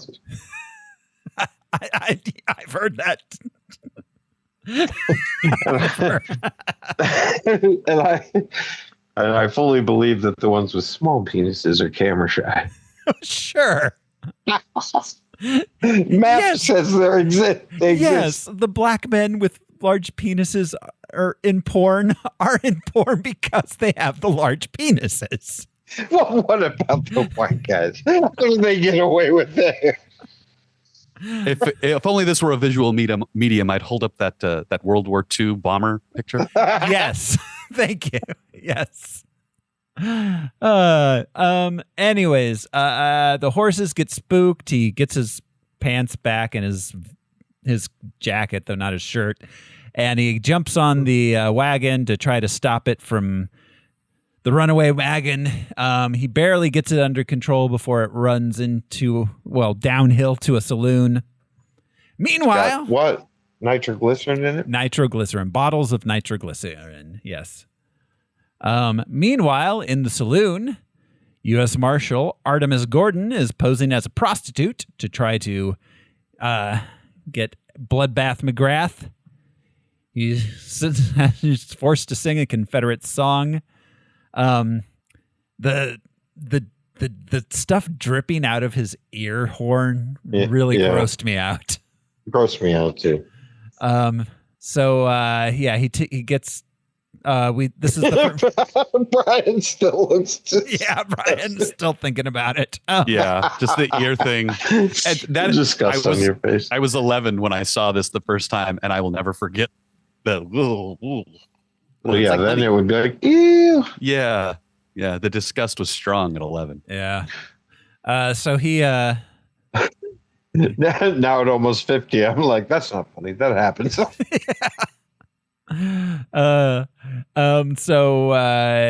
He's trying to hypnotize McGrath upstairs, But then he gets interrupted by West, who bursts through the window. McGrath runs off. There's some fighting. West and Gordon clash with each other. And then Artist Lovelace in a carriage pushes the wagon with the nitro down the hill into the saloon, making the saloon explode. This scene sucks. Yeah. This scene sucks. The two of them fuck up each other's mission, and it sucks. This is the kind of thing, this kind of shit, I hate to use the phrase writes itself, but it fucking writes itself. And instead they were just like, they bump into each other and hijinks ensue. Plus, what a lame introduction for a villain. Yeah. In profile in a carriage, it's just, I would understand not revealing his physique, but it just was a weird way to introduce him entirely. Yeah. Everyone knows him, but we didn't. Right. You know? Okay, thanks. It would have been better if we hadn't seen him until he burst out of the Lincoln thing. Yes. Yeah. Because that shit's hilarious. Mm. Or again, if you're going to have this lazy of a screenplay, why not some of these like newspaper headline exposition moments? Mm-hmm. Lovelace does this, Captain James West does that. Not Gordon, because he's undercover, but an article saying Lovelace dies, being torn in half by something, you know, like renowned Southern aristocrat or whatever he was. Yeah. Beard trailblazer. He had like the Tony Stark beard. He did have an awesome backing up in a motorized wheelchair while mad dogging you shot. That's always funny. Yeah. That's his power move, is the scowl.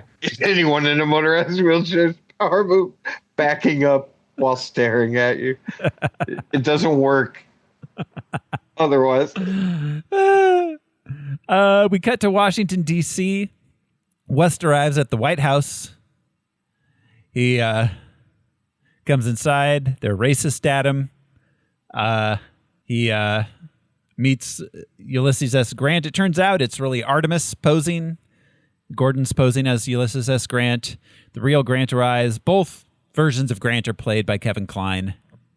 Oh, I will say I really like every time that Jim West pulls his gun on people. I actually like that Will Smith is pretty damn good at it. Because that's a long ass gun to draw. Yeah. And there are so many times where like you blink and you miss it and he's already got his gun at somebody's jaw. You're like, oh, damn, that was fast. The little one that's just a little further to the small of his back. Yeah. And he also pulls instead of his hip holster one. Yeah. And it's, but there could have been more gun work in this. There's more in Buster Scruggs than there is in this. Well, and it's fascinating because that's the most character we get from him, really, is that like, oh shit. Like that's why he is, you know, the Bass Jim Reeves West, or whatever, because he has such a quick draw.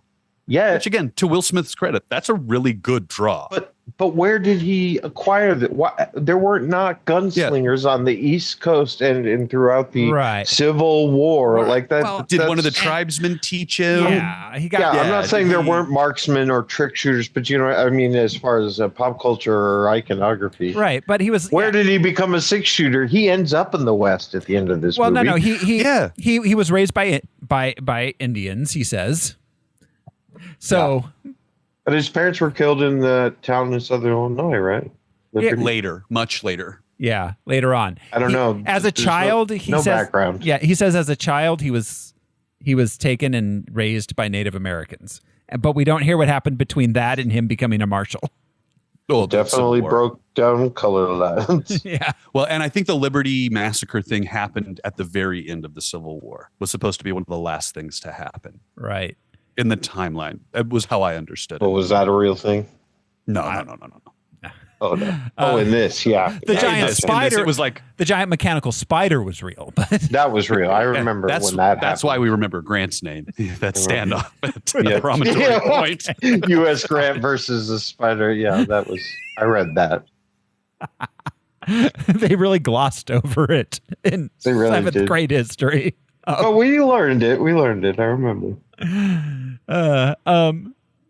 So may as well. That's what I look back on my movie. I may as well have been taught Grant fought a giant mechanical. Seriously. Yeah. Like, look, here are the major wars. Now go get a job. Mitochondria. Here's the wars. Go. So yeah. So Grant wants them to investigate the disappearances of America's key scientists, and a plot by McGrath. He's received a spider cake. Lovelace is really into spiders. Yeah, it's a warning, a la the Cosa Nostra. Yeah, we never really. This cake sleeps with the spiders. Don't they say it's like marzipan too? They're like, "Ooh, is marzipan?" And they like open the thing. It's like the spiders were waiting on the other side of the cake. They were. Surprise! Spiders are known for biding their time. Yeah, like fucking. Yeah, they are. Who's the Braveheart spider out of the gang of spiders? Like leading the charge. Yeah, but also now. So red team go. We never find out why Lovelace is into spiders, but he's got spiders on all his stuff. We don't know why John Peters is in this. No, we don't. Yeah.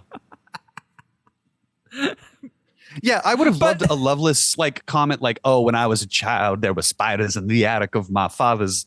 Like whatever. Just give me a spider line. Nobody's Something. Justified in this movie. Nobody. Yeah, nothing. No one takes the time to justify a single fucking character. Like this is just what life is like in America after the Civil War.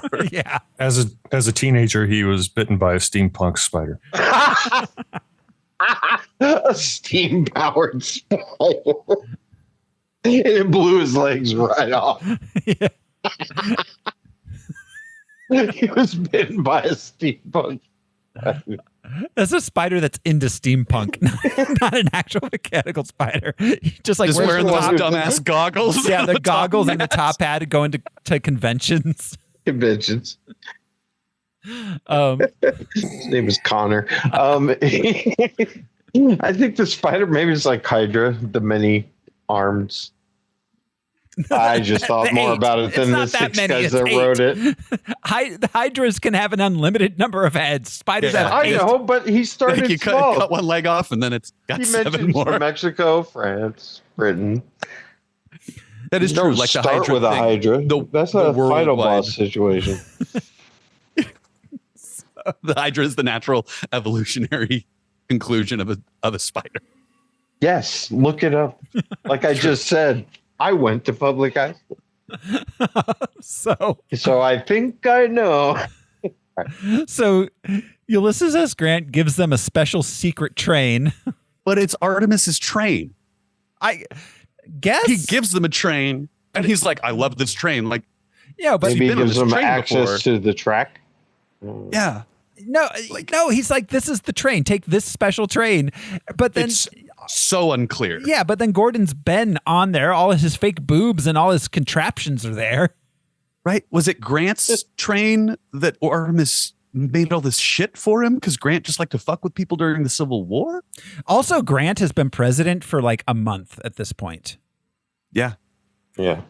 Also, Grant, historically speaking, blackout drunk the whole fucking time. Yes. So drunk. Sure. Yes. Like shitting his pants drunk. Yes. Also really good at the job, all things told, I guess, for a guy who's blackout drunk, shitting his pants drunk, but like. Yeah, that was pretty drunk. standard. Yeah. Yeah. But like arguably more drunk than most at the time, as far as my understanding. I mean, of it. it was the 19th century. There wasn't much to do other than shoot people and drink. Being known as a drunk in the War as hell. 1800s is impressive. Yes. Yeah. And I bet, I hope it was hard to burn down the villages of your countrymen. I hope Yeah. so. I'm sure something drove him to drink. Yeah, that most people have not experienced. Yeah. I hope, going into a neighboring city and shooting it up and burning it down was rough. Right. Yeah. It's the only thing that keeps me feeling a little safe is thinking people won't do that. But anyways, yeah. So Gordon uses his rocket bike to get to the train first before the fresh marshal of before the metaphor of the horse gets there. Yeah. Yes. Exactly. The horse and the bicycle. future, and I like past. I like the rocket bike. I like all the steampunk of the movie. I really do. Well, here's the thing. You know, I liked his little Lenin specs. So here's Dracula the specs. thing about Barry Sonnenfeld's directing is like you can see the cartoon Cohen-ness of it. Like you can see how the guy that shot Raising Arizona made this movie visually. Or the guy who made Addams Family made this. Visual. Like there's a shot of the steam engine coming at you, and it looks unreal and real at the same time. That cartoonish thing that Thoreau's talking about. Kind Same of with Sam the Addams Raimi-ish. Family. That seems like it's a cartoon, but not in a Tim Burton way. Like it's a cinematic way. Yeah. So yeah, I give Barry Sonnenfeld that as well. It's visually it's visually doing something. It's just the entire he did his job. Except he earned his paycheck for sure. Yeah, the maybe the only one. The script and everything else is total dog shit. Branagh and Ted I will defend Levine. Branagh. Yeah, they probably earned their paychecks. Yeah. Yeah. Anyways, he's on the train. West catches up with it. There's a special secret pool table that does a spinny thing and puts him under the train. What did he call it? It was like his explicator or something like that. Something. Oh, egress. Egress. Egresser. The spring trap at the back of the train. Yeah. That magically launches him into that chair. Cartoon. It's a cartoon. Cartoon. Yeah. Yeah. No ticket. No ticket. Well, and the backflip he does onto the platform, which then springs him into the middle of the train.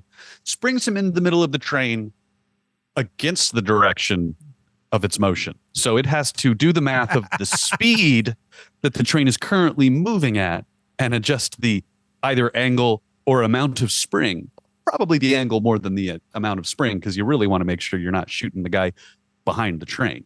The train's going 65. You got to be shooting 85 miles an hour. Yeah. Will Smith is traveling at the same speed. Once he's on the train, he's traveling at the same velocity as the train. That's true. But That's true. He's on the train. But still, if it shoots him off and the train's going faster than it shoots him off, he's not going. The train will pass him. If he doesn't have forward momentum off that spring at the right angle, he's going to be going backwards. So he's got the forward momentum from standing on the train. Okay. Yeah, I don't know why I'm arguing with Al.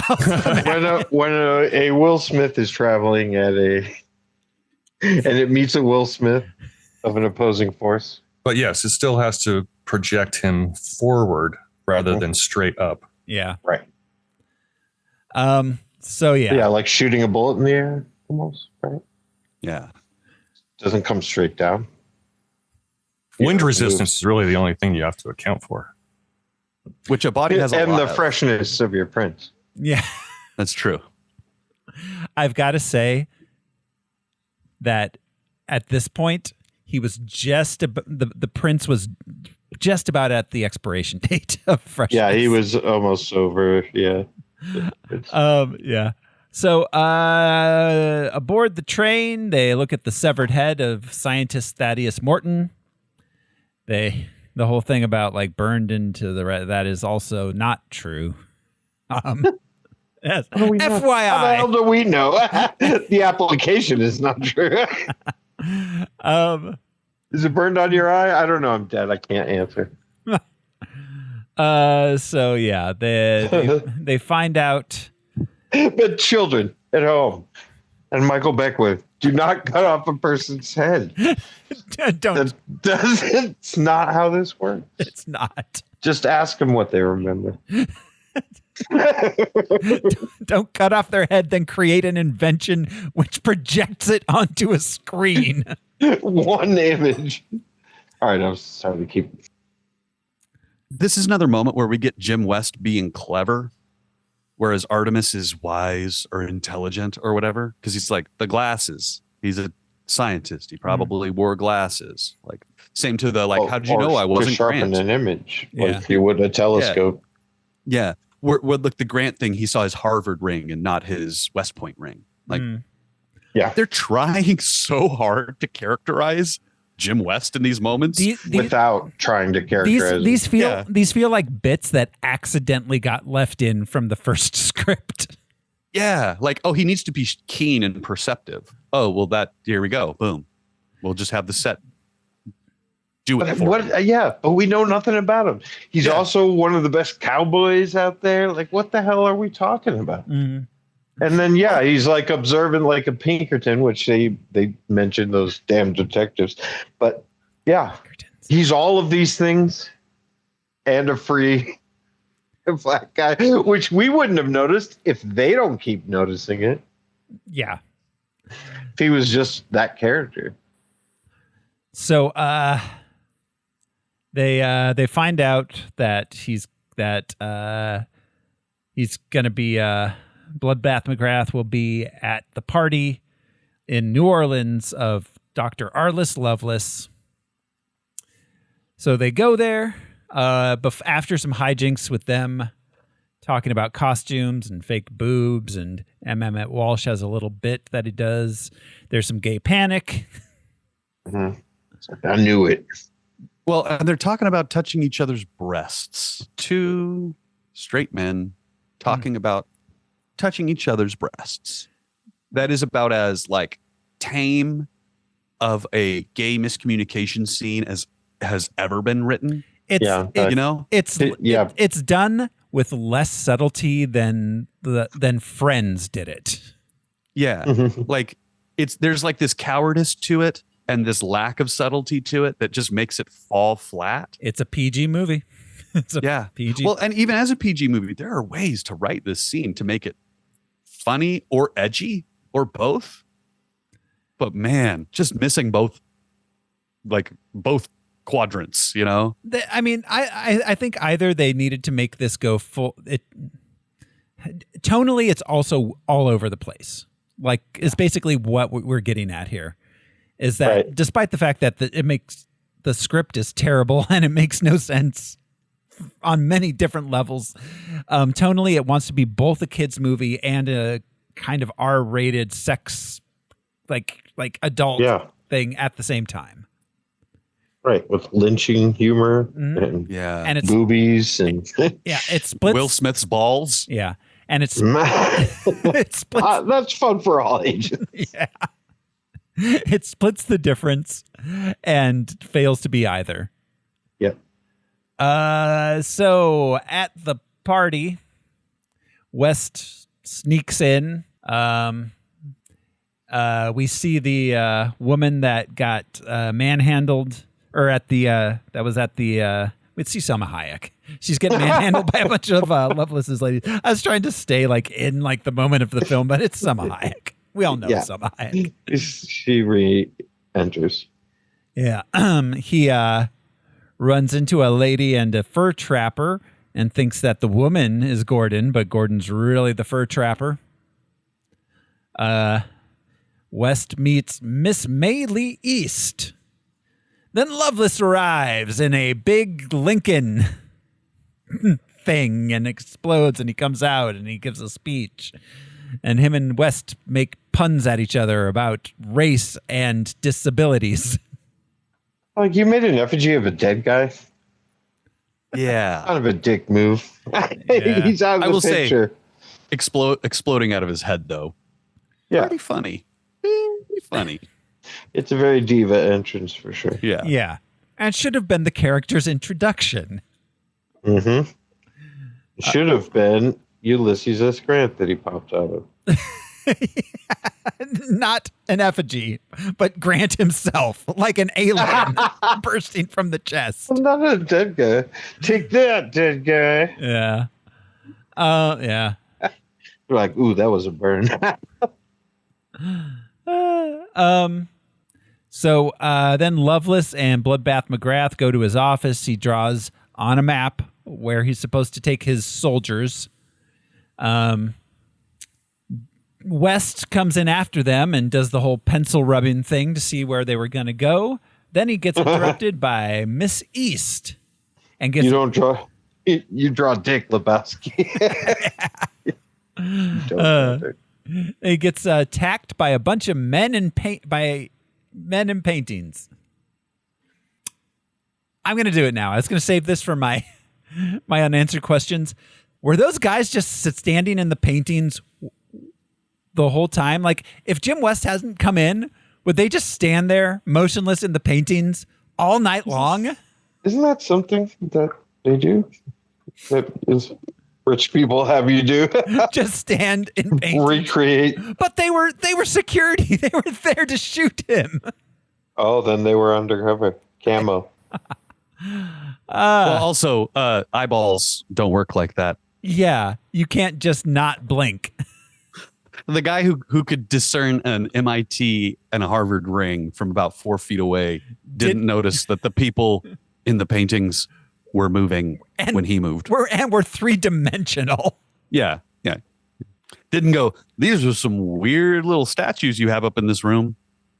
Why do you have dioramas on the wall? I guess you guys don't understand art. It's true. Or maybe he just doesn't have depth perception. Maybe he only one of those eyes are good. Maybe that's why he's such a crack shot. He's blind in one eye. So he's always ready to aim. So they attack him, but they kill East instead. He goes downstairs to tell. Well, and he kills every single one of them. Yeah. He shoots like 8 guys. Including. We don't even see them. Yeah, he just shoots them all. We don't see them at all. We only see the one dude. Yeah. Except until they're dead. And then we see a guy fall from the ceiling. So there was a guy in a painting above, like holding on. Yeah. The Sistine Chapel guy. Yeah. He dropped from the ceiling. Yeah, was he the hand of God? Or was he the hand of man? He's Adam. It would have been funny if just one of them had been like the Mona Lisa. But actually, yeah. Yes. I would have gone with the Bosch painting. Yeah. Just all the demons and mutilated weird things. Honestly, that would have been really funny if they had some classic paintings with but with a Mona Lisa with like a lady poking, because it's a tiny painting. Having her like peek out of a tiny little window and shoot would have been really funny. In order to make it the right Just size, it would have stand had to have been so far back in the wall, like in another room. Just stand up with the frame still. Or if they had been statues, at least then the 3-dimensionality could have been explained. Yeah. Anyways, he goes downstairs to tell Gordon where to go, but he thinks the lady is Gordon, and he upsets her by smacking her boobs around because of the boob bit that was done earlier. This is a man who has never seen real breasts in his life. That's right. The bag of sand. The other guests want to hang him, so they take him outside with the rope that Gordon gave them. It's funny because of slavery. Well, it's funny because Gordon's the one who did this. Yeah, because he was dressed like a raccoon hunting.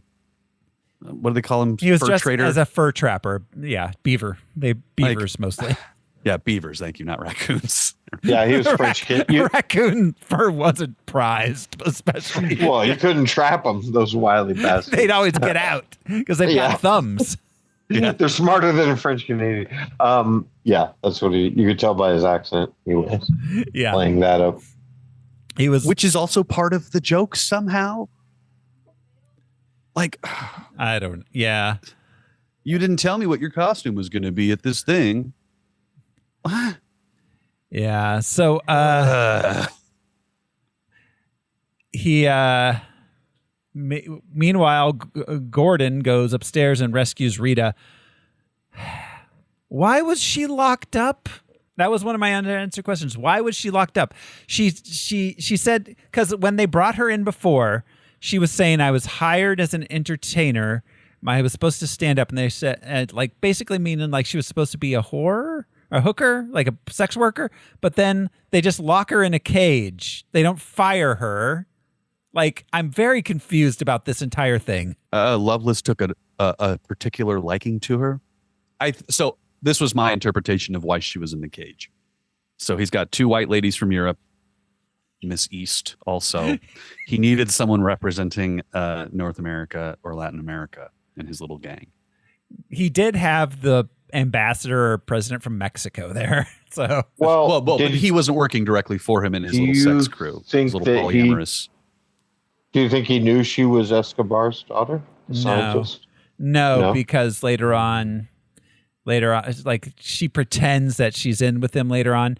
The Selma Hayek through line is a total mess because she didn't exist, and they were like, let's put in some boobs. I think the cage thing was just pure kink. I'm with Al. Sexual imagery. Yeah. Yeah. Yeah, it was just so that they could put a scantily clad Selma Hayek in a cage. Yeah. So then, anyways, he rescues her. Gordon rescues her. They take a wagon. They rescue West, who had the bouncy noose, not a regular noose. Luckily, it was a bungee noose. The bungee noose onto the moving carriage too, just like boing. Yeah. Okay. All right. Okay. Here we are. Bugs Bunny. Yep. Let's go. Yeah. Yeah, whatever. I'm not even mad about the cartooniness of it because it's a choice to make, and they did it. They got Paris Sonnenfeld. They were doing it on purpose, but also, it doesn't work. None of it works. This is how we get out of the lynching joke. Yes. Boing. So, meanwhile, meanwhile, Loveless is on a ship with Bloodbath McGrath, and he has a steam-powered aquatic tank come out of the river and kill all of McGrath's men. He accuses McGrath of betraying them for surrendering at Appomattox. Loveless shoots McGrath, leaves him for dead. He talks to some foreign diplomats before heading off on his special train. There's a lot of special trains. I thought this was like, I don't want to say interesting because it's not interesting, but Loveless betraying the South. Like, okay, you're betraying the ideals of the Confederacy by killing this army of guys. Yeah, I guess. I mean, he's in it for himself. It's a bigger picture. He just wants to destroy the United States. Like, well, and there's also the. Go ahead, Josh. Well, just the more the feeling of the why did you surrender? Why didn't we fight until everything was burned down? Yeah, to the bitter end. Fucking spiders came. I almost had my spider ready. This automation thing too. It's very much self-serving, but I have a robot. I don't need an army. It's like, okay, so you maintain this with those 4 multicultural gals you always spend time with. They wrench on this big spider. Well, and which to the unanswered questions, we were missing scientists, weren't we? Yeah, all the other scientists. Were they all we never rescued the scientist. Well, I guess we did because her husband was one of them, right? Was he a scientist? He was a scientist. I think so. Yeah. I guess they rescued the scientists at the end. It was so perfunctory and just tossed on oh yeah, and there they are. Yeah, in that city that we saw for a brief moment. Mm-hmm.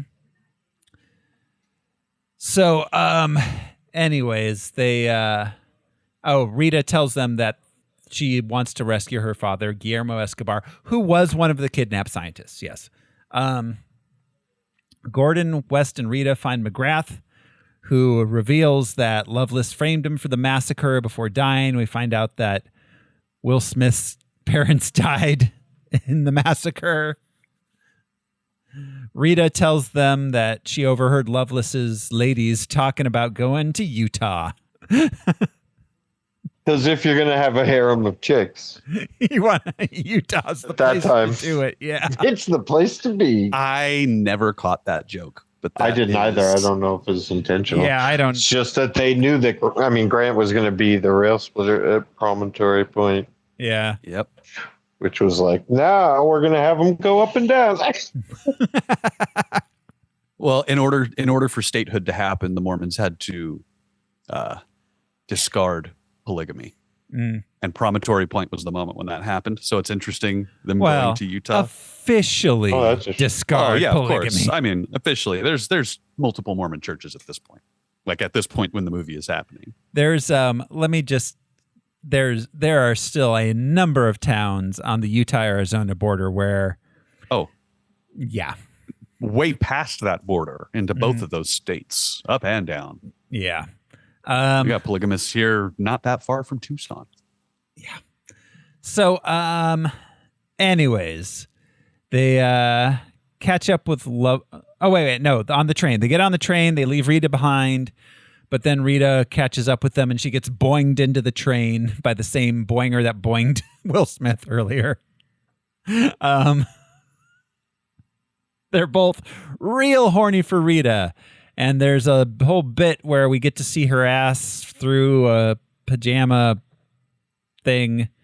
The pajama, it was a poop hole. The reason that those old style pajamas, one onesie pajamas had the flap was for pooping. I hate to ruin sleeping gowns. I hate to ruin this for everybody, but it was a poop hole. Everybody that was so into Selma Hayek's butt. Poop flap. Poop flap. Yep. And Salma Hayek's butt's a producer of poop. Where are we going with this? Yeah, I don't know. I just want. It starts to get disgusting real fast. I want everyone to remember that Selma Hayek poops. Anyways. That's a book, right? A children's book. Everybody poops, yeah. It's also my favorite. Selma Hayek poops. Selma Hayek poops. You ran right past the joke. Yeah. Everybody poops is my favorite Weird Al version of an REM song. Everybody in their car. Sometimes, yeah. Yeah, so they catch up with Loveless on their special train, but he uses his extending legs to get behind them. They send West out on a little rail car to go underneath them, and he does, but then he gets boinged because he has the boingy rope, and he gets... It's not just the boingy rope. It's also the boingy car. The little cart that he's on has springs on both sides of it. Whoever did the CGI for this movie really thought all of these steampunk devices out like to greater detail than most people I feel like would do now. Yeah. Because that thing had pieces that moved on it that made him spring even more. Yeah. I mean, this was definitely at the this was definitely in that period of time when CGI was starting to get overused, but they were still trying to make it realistic, and it wasn't things weren't just like weightless flying around. Yeah. It was, I don't know. I don't see who did it. It was probably ILM. I didn't look at the credits. There was we'll get to that later, but there was a few references. The town that the spider tank attacked later on was a replica of a town from Silverado. And Kasdan Ironmonger, which I noticed was on a chimney, which Lawrence Kasdan directed Silverado. Oh. As well as writing The Empire Strikes Back. Yeah. Yeah. So, all right. Anyways, so, he's boingy underneath the train. Then he jumps on the train and has to fight. And he sticks the Native American guy down the chimney, and the Loveless's train blows up. It's what is the series of events that occurs. Yep.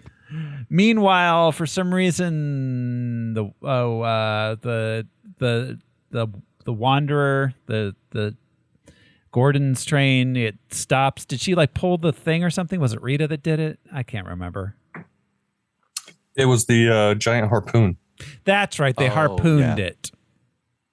They harpooned it and stopped it. But then Rita and Gordon are hiding in the bathroom, and she thinks that it's Loveless coming, so she uses the pool ball with the sleeping gas, and her and Will Smith and Gordon all get knocked out. They wake up to find themselves in a little fence with the metal collars on, and Rita's on the train with Loveless. He takes it. This movie just makes shit happen. I'm going to use this. This ball does something, right? What? Yeah. Like, okay. Yeah, things Protect just me. happen to make the movie happen, and it's just the entire movie's a Rube Goldberg device. Except it wasn't. We got to get to that spider somehow. Except it wasn't built beforehand. They're building it as they go along. So then they he tells them his whole evil plan before leaving them. So he's heading off to get Grant the Golden Spike ceremony. On the train, Rita tells Loveless that she really wanted to get back with him, and she likes his stuff, not their stuff. Yeah. She's like, they have too many legs. I like no legs or 8 legs, nothing in between. Or one, nothing in between. He also makes this comment to them with the big spring-loaded machine that shoots the spider discs. You know, trademark Spider-Man disc, whatever they are. That comes with your Happy Meal. TM. Did you just trademark that? So they're talking about, like, he's talking about taking Rita with him. And they I forget what joke they make, but they're like, it's not like you're going to be able to do anything with her anyways. And he's like, I have a big metal penis. And he shows him the machine, and it's kind of phallic. And it's doing this right. Phallic for no reason, because it just shoots discs. It's a phallic just to be phallic. And it's like, that's not the machine he's talking about. Why are we showing this machine? Yeah. So it can be phallic?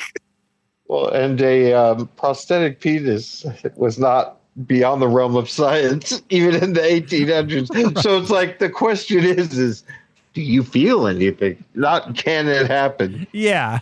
Stick a corn cob in your lap area. Weird lap. Right. Yes. Dildos have existed for millennia. Millennia. Yeah. Strap-ons too. But do you get anything out of it? The technology isn't there yet. If not, then it's just not there. We're so close.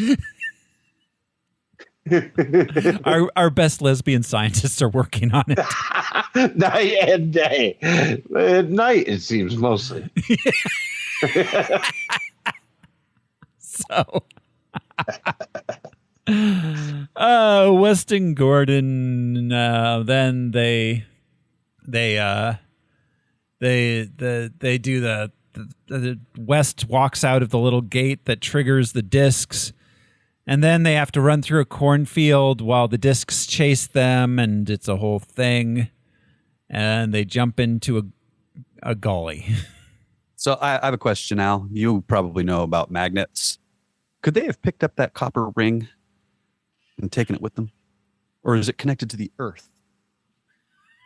Copper ring? The fence they were inside the of? Fence. Oh, yeah. Could they have just plucked it out of the ground and walked around with it around them? That's what I would have tried. I would have tried that first, at least. You know?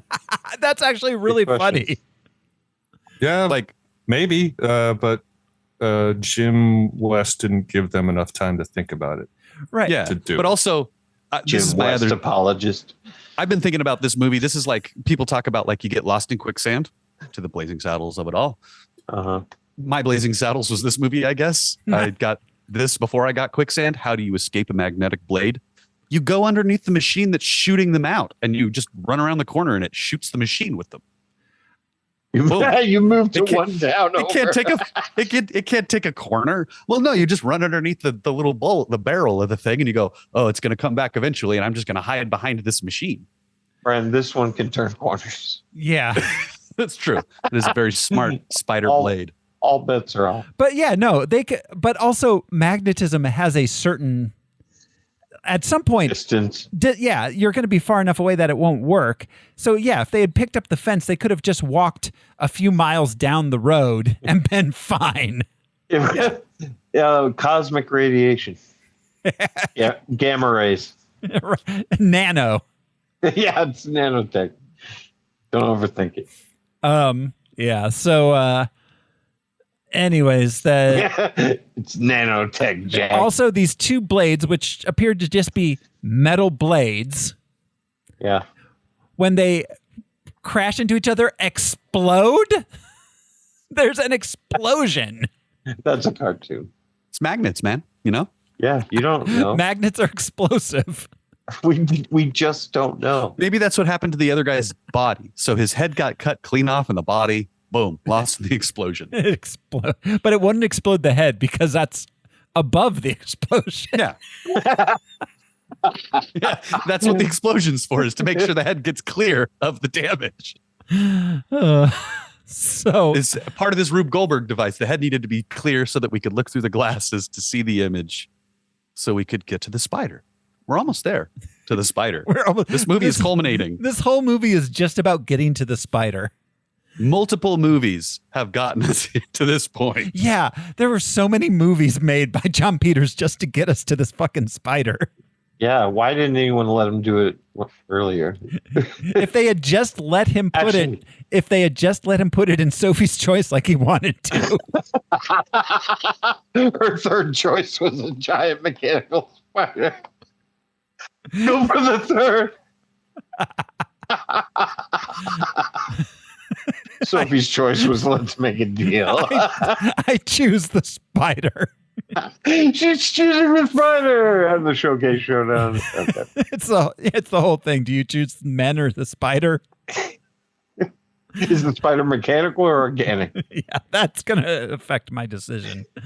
Always. So, they're walking. They're walking, and there's a whole bit where they're getting stuck to each other because it's funny to make it seem like Will Smith's face is near Kevin Kline's penis. Yeah.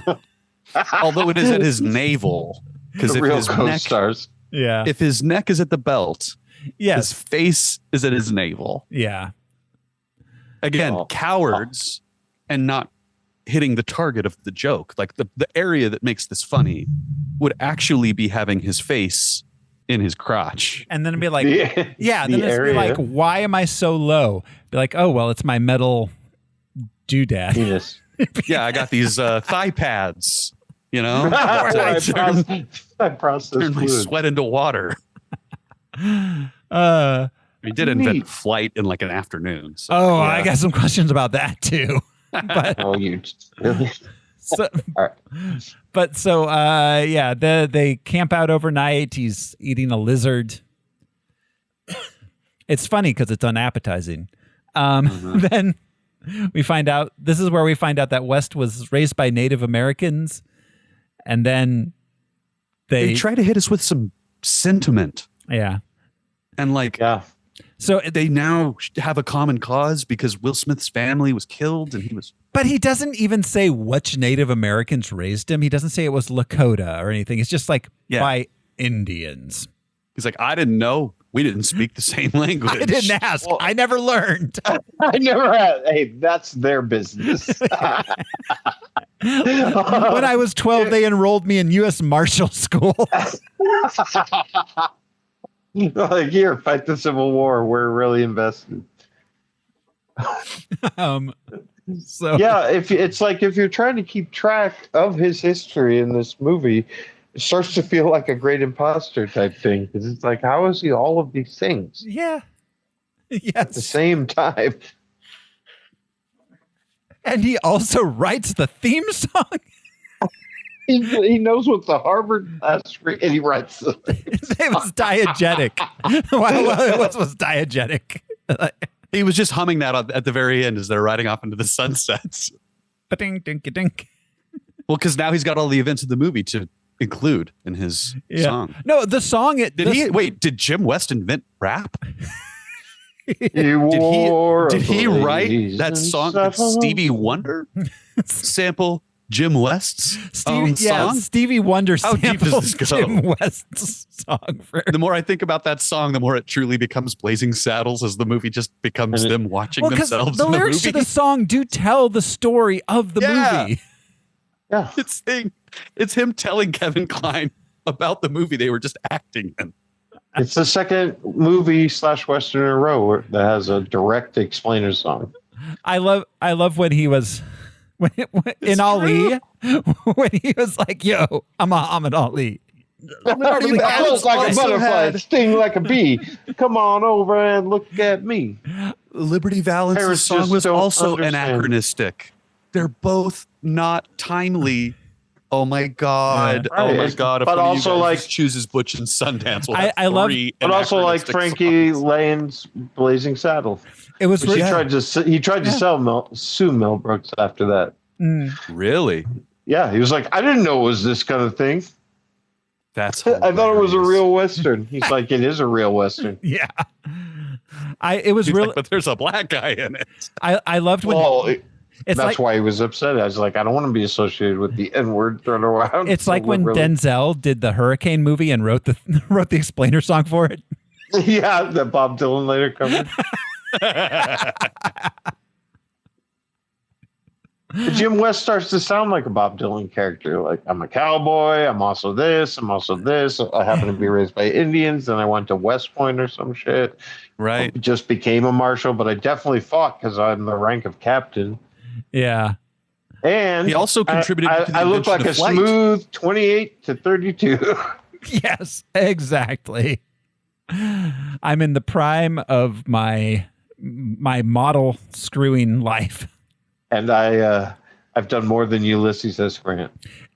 And I spent some time in this water tower that I retrofitted into a bachelor pad. My downtime. I deserve downtime. Don't drink the water in Pocatello or wherever the hell he was. Do not. Yeah. It's full. It's full of sex Will juices. Smith's jizz. Some people like that. Put that in an energy drink and people are paying 25 Like bucks. this water is so oily. Oily. It tastes like overprivileged children. So, Poor Willow keeps saying that her fame is not because of her parents. oh, honey. Yeah. You were so great until you continued to say this over and over again. So yeah, they after the next day they stumble across his private railway. Which is buried in the sand, which is not how trains work. No, it can't be buried in the sand or it's not the train won't go.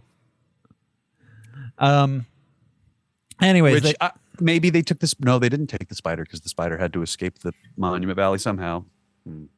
Anyway, It's native to that area of Utah.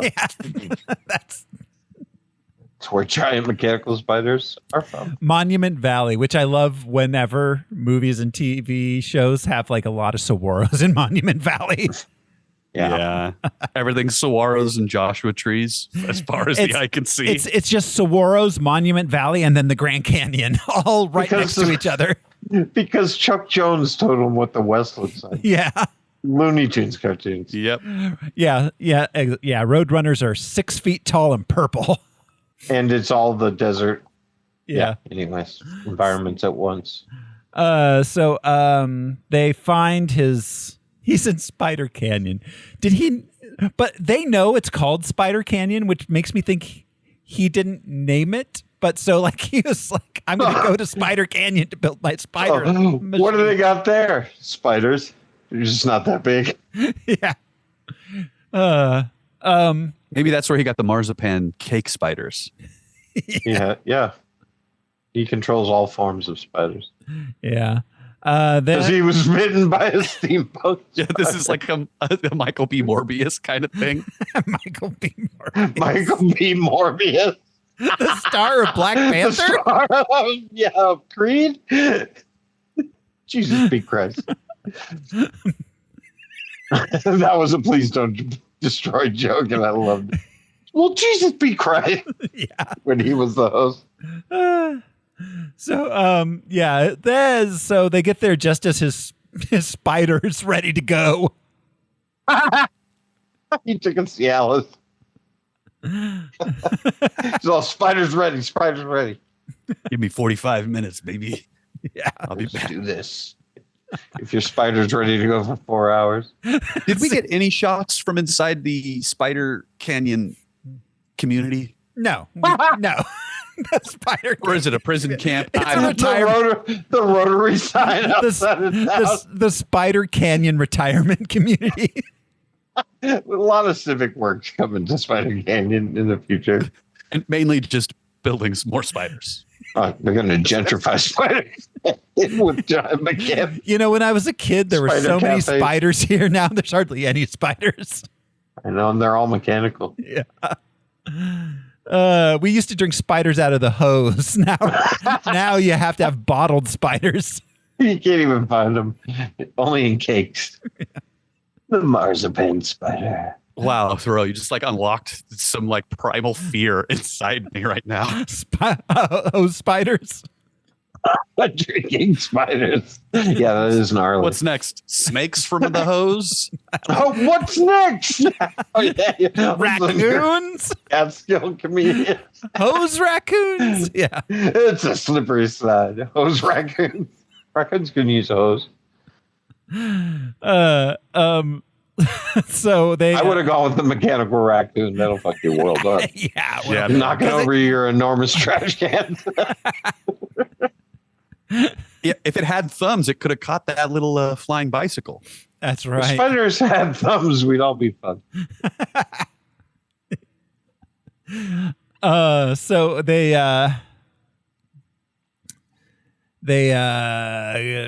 so anyways, the spider goes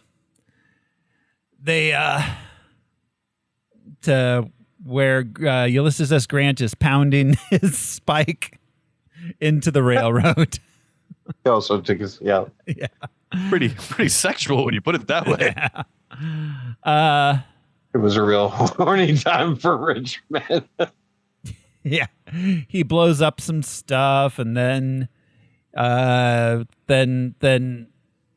what's his face shows up, and Gordon shows up and pretends to be Grant again, and then the real Grant comes out and he kidnaps them both and takes them away. They do this joke twice with Artemis. Yeah. Please shoot me in my heart because I love my country so much. Shoot him in the head. Ooh. It's me, the actual Ulysses S. Grant. Ha ha ha. Take them both. Mm-hmm. Like, okay. Yeah, I guess it's a bulletproof vest joke. Yeah. Well, Yeah. It's like that, but just that same like, you think you're so clever. Haha. I'm just gonna be careful. Yeah. Like, why even make the joke? But then You know? proceeds to not be careful. Proceeds to not be careful over and over again, and like instead of shooting, because later, okay, we'll get to this in a minute. But there's a whole lot of stuff that happens on this spider that makes no sense. Yeah. So this is where Will Smith gets shot and left for dead, but it turns out he really had the bulletproof vest on because Gordon put it into his vest earlier. Well, and he falls 45 feet from the fucking platform. Of Yeah, there's that too. Flat on his back. So, of course, he does what anyone would do in this situation and dresses up as a belly dancer. Yep. That's always plan A. Is this inside the town? I don't think so. This is where the train where Grant was. Oh, Promontory Point. Yeah. There were no buildings. There was the Promontory train. Point was just a place. No, because the train was there. Like there somehow so they took the train to another place? Okay. So that's what happened. Because when Will Smith shows up as the lady with the flaming tits, so I think what was supposed to happen. This was very unclear because they didn't really show it. But I think what happened was because Loveless stole their train. When they got to where the mechanical spider was and the mechanical spider headed to Promontory Point, they got their train back and took the train to Promontory Point because you could just take a train anywhere. It doesn't have to go on the tracks. You can just take your train straight to where you're headed. Trains are a lot like magnets. You might not know that. Yeah. Yes, that's how they work. You think maybe it's steam maybe magnets. Spider Canyon is just a quick jaunt to Promontory Point. Maybe so, but also like that there was a railway from Spider Canyon to Promontory Point, I guess. Not everything named was a settlement. So, you know, just like don't go into Spider Canyon. Is it a town? It's a fucking canyon full of spiders. I don't know how to tell this. Yeah, that's why it's I don't know named what more you need from me. I said well, it's on Spider a map. Canyon. Look, it doesn't have a mayor. It's a canyon full of spiders. So Lovelace took Grant and the others back to Spider Canyon. For a holiday. So they are in Spider Canyon. Yeah, they're in the city in Spider Canyon. That's the big ballroom or the big that is okay, big but giant building. room. Yeah, but it's not in the Spider. It's back at right. But Will Smith, Canyon, Will Utah. Smith has the train back where they were driving the Spike, and that's where he gets the belly dancer costume because he got shot off the Spider back there where they were doing the Spike. Yes. So he's got to go back to the train, take the train. Yeah, back he to then the has, Spider Canyon. He then has to personally drive the train back to Spider Canyon while putting on the belly dancer costume. While fighting for his right to vote. He's driving the train himself. Because M. Emmett Walsh isn't there anymore. What can't this man do? I don't think they necessarily took the train to Promontory Point. He runs real fast then. Well, then how? Did he ride the bicycle? Where did he get? What did he do? How did he get this? He told Emmett Walsh to go to Utah. If Maybe the he took the train rocket stays bike. at Spider Point or Spider Canyon, if they don't take it, then he just Promontory Point. They walk. They walk there. They walk back. He walks back. The train is still at Spider Canyon. It's a good thing that he can I guess run about as fast as a giant mechanical spider. Because he wasn't that much later than them, and he had to change into his belly dancing costume. Yeah, we're on Game of Thrones geography at this point. This Yeah. movie's just like mad dash to the we all gotta be on the spider together at this point. Yeah, so let's just get there. It's crazy how much this movie falls apart because we see the spider and then we're not on the spider anymore. The spider should not have been left. Where do they park the spider? It's Is spider someone guarding parking. the spider? You need a special tag. Like everybody's at this party. Will Smith should have just stolen the spider and been like, Yeah, now this what is you- rad. Yeah. I'm now in charge of the world, you know? I have. First, you get the spider, then you get the Then you women. get the yeah. So, all right. Anyways, however it worked out logistically, Will Smith ends up pretending to be Somehow Jim West returns. yes. He dressed as a belly dancer with a giant prosthetic ass. So that's where we're at. Do you think he filled those with sand or water? Oh, water. He knows what a giant prosthetic ass is supposed to feel. Well, in the middle of the evil plot, the villain's like, all right, hold up, let's check this out. Yeah, let's just stop for a minute so I can get a lap I'd be like, dance. you look awesome, and I'd love to talk to you later. But I'm kind of in this middle of this evil Nazi esque. He's like, I'm rally. I'm so horny right now, despite having no reproductive organs left on my half a body. No, he's got a steampunk dick. But right in the middle of the whole presentation. Yeah. So, anyways, he's. I think there's something to be said about his weird harem of international women. I think that's why he was so easily distracted. He calls Jim West Ebonia. Like, what? Ugh. It's this weird, like, they're trying to make him cosmopolitan almost. An aristocrat. Yeah. Aristocrat's probably better. Cosmopolitan's too modern. Yeah. But anyway, so he wants Grant to officially surrender the United States at this ceremony. And Grant refuses. That's when Will Smith shows up and gives him a lap dance. But that lets Gordon frees the captives. Lovelace grabs Grant and gets to his spider. He escapes to the spider with the president.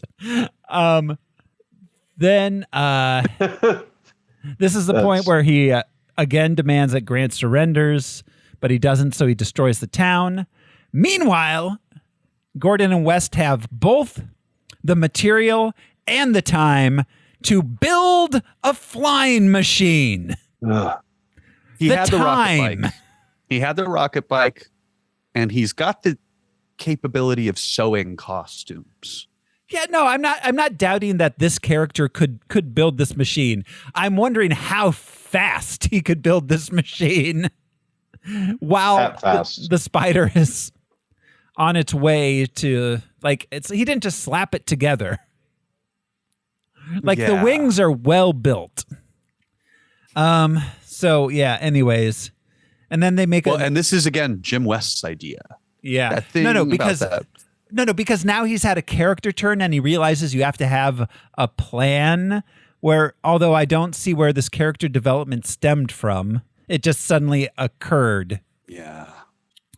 Again, it seems like it was accidentally left in from a better earlier version of the script.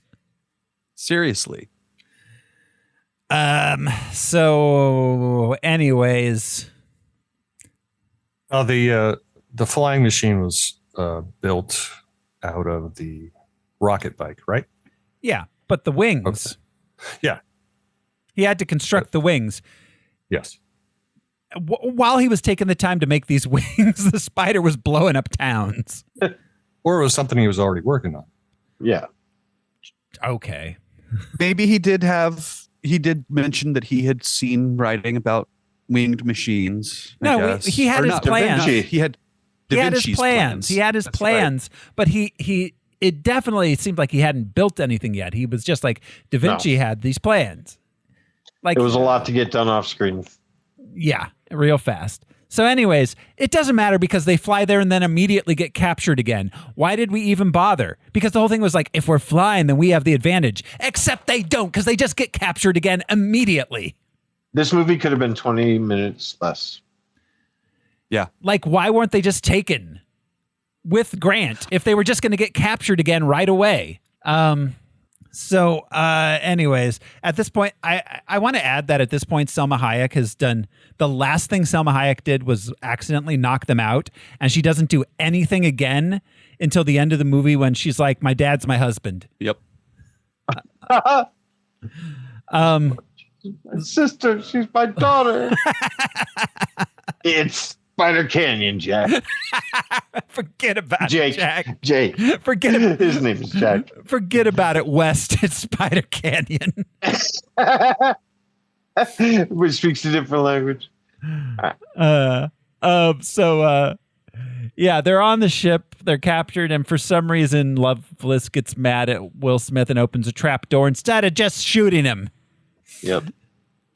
And for some reason, there's a trap door right there that just goes down into the engineering room. What is that trap door for? And one of the worst things a movie can do is introduce a bunch of goons that you've never seen before at the very end. Yeah, that seemed to be specific goons. There's Knife Hands and there's Metalhead. It's like Ninja Turtles characters. They gave Kevin Kline the lady fight, and then they had to create 5 characters for Will Smith to fight. Yeah, I was shocked that Kevin Kline had to fight the ladies and Selma Hayek didn't help. She's the lady. You have the lady fight the ladies. That's what you did in the 90s. Well, yeah, and he just supplies her with the tools or the setup for each, quick defeat. Yeah, it was so weird. She's not even there, right? She's not on the spider. They left her back at the palace with Escobar. I didn't even notice because she disappeared from the movie. Yeah, she's back with Escobar. Yeah, like she's the most. There's a lot of movies where I'm like, this character is pointless. This is one of the most egregious examples of a pointless character shoehorned in because of her boobs that I've ever seen. Anyways, the goons can't beat up Will Smith, so Loveless goes down there, and since Loveless isn't upstairs anymore, then Kevin Kline can beat up the ladies, and then he fights then Loveless fights Will Smith, and he's got legs on his wheelchair now. But then Kevin Kline shoots the legs, and the hydraulics fall apart. You missed. Actually, I didn't. Aha. Are you fucking kidding me? Mm-hmm. That's your one bullet thing, is you shot a tube on it. And again, you shot a fucking tube. Again, when did he learn to shoot a gun? Also, did Jim teach him how to shoot a gun better? Because he's like, I don't use guns. They're uncivilized. But he's a crack shot. Yeah, he's a crack shot, but also he's so he doesn't want to shoot a guy, but maybe make an exception. Maybe shoot this guy in the fucking head. Yeah, he's half dead already. He's familiar with guns and how they work. He's a scientist. Yeah, but that doesn't mean you're a good being shot. A crack shot. Yeah, that takes practice, consistent, Yeah. But yeah, just funny that's the move that they wrote him into doing. Aha, now he's going to use the Derringer. Oh, okay. Yeah. So anyways, the spider's going towards a cliff, and they manage to stop it right in time, but that makes them fall out the door that's forward, and Loveless is caught, and Jim West is hanging on, and he pulls the lever so that Loveless falls to his death, and Jim grabs on to the guy's corpse that's hanging out. He falls down and to the right, just enough to catch old Knife Hands by the leg. Yeah. He didn't swing and jump to the right. He just fell somewhere else. He just fell slightly diagonally. Else. Yeah. Gravity works a little different when you're Jim West. Yeah. And Spider Canyon. Yeah. Spider Canyon gravity is weird. That's how the spiders managed to get so mechanical. That's how they made a town. That's how the magnets worked. The spider magnets. Spider magnets. But then Grant promotes Gordon and West to the first agents of the Secret Service. He leaves in their train. Rita says, "This is my husband, not my dad," and they leave. So then Gordon and West ride. They're supposed to go back to Washington, D.C., so they ride off into the sunset in the west. On the Spider also. In the Spider. Yes. But rough, but they're going the wrong direction. Yeah. Taking the long way around. They're going to take the Spider across the Pacific.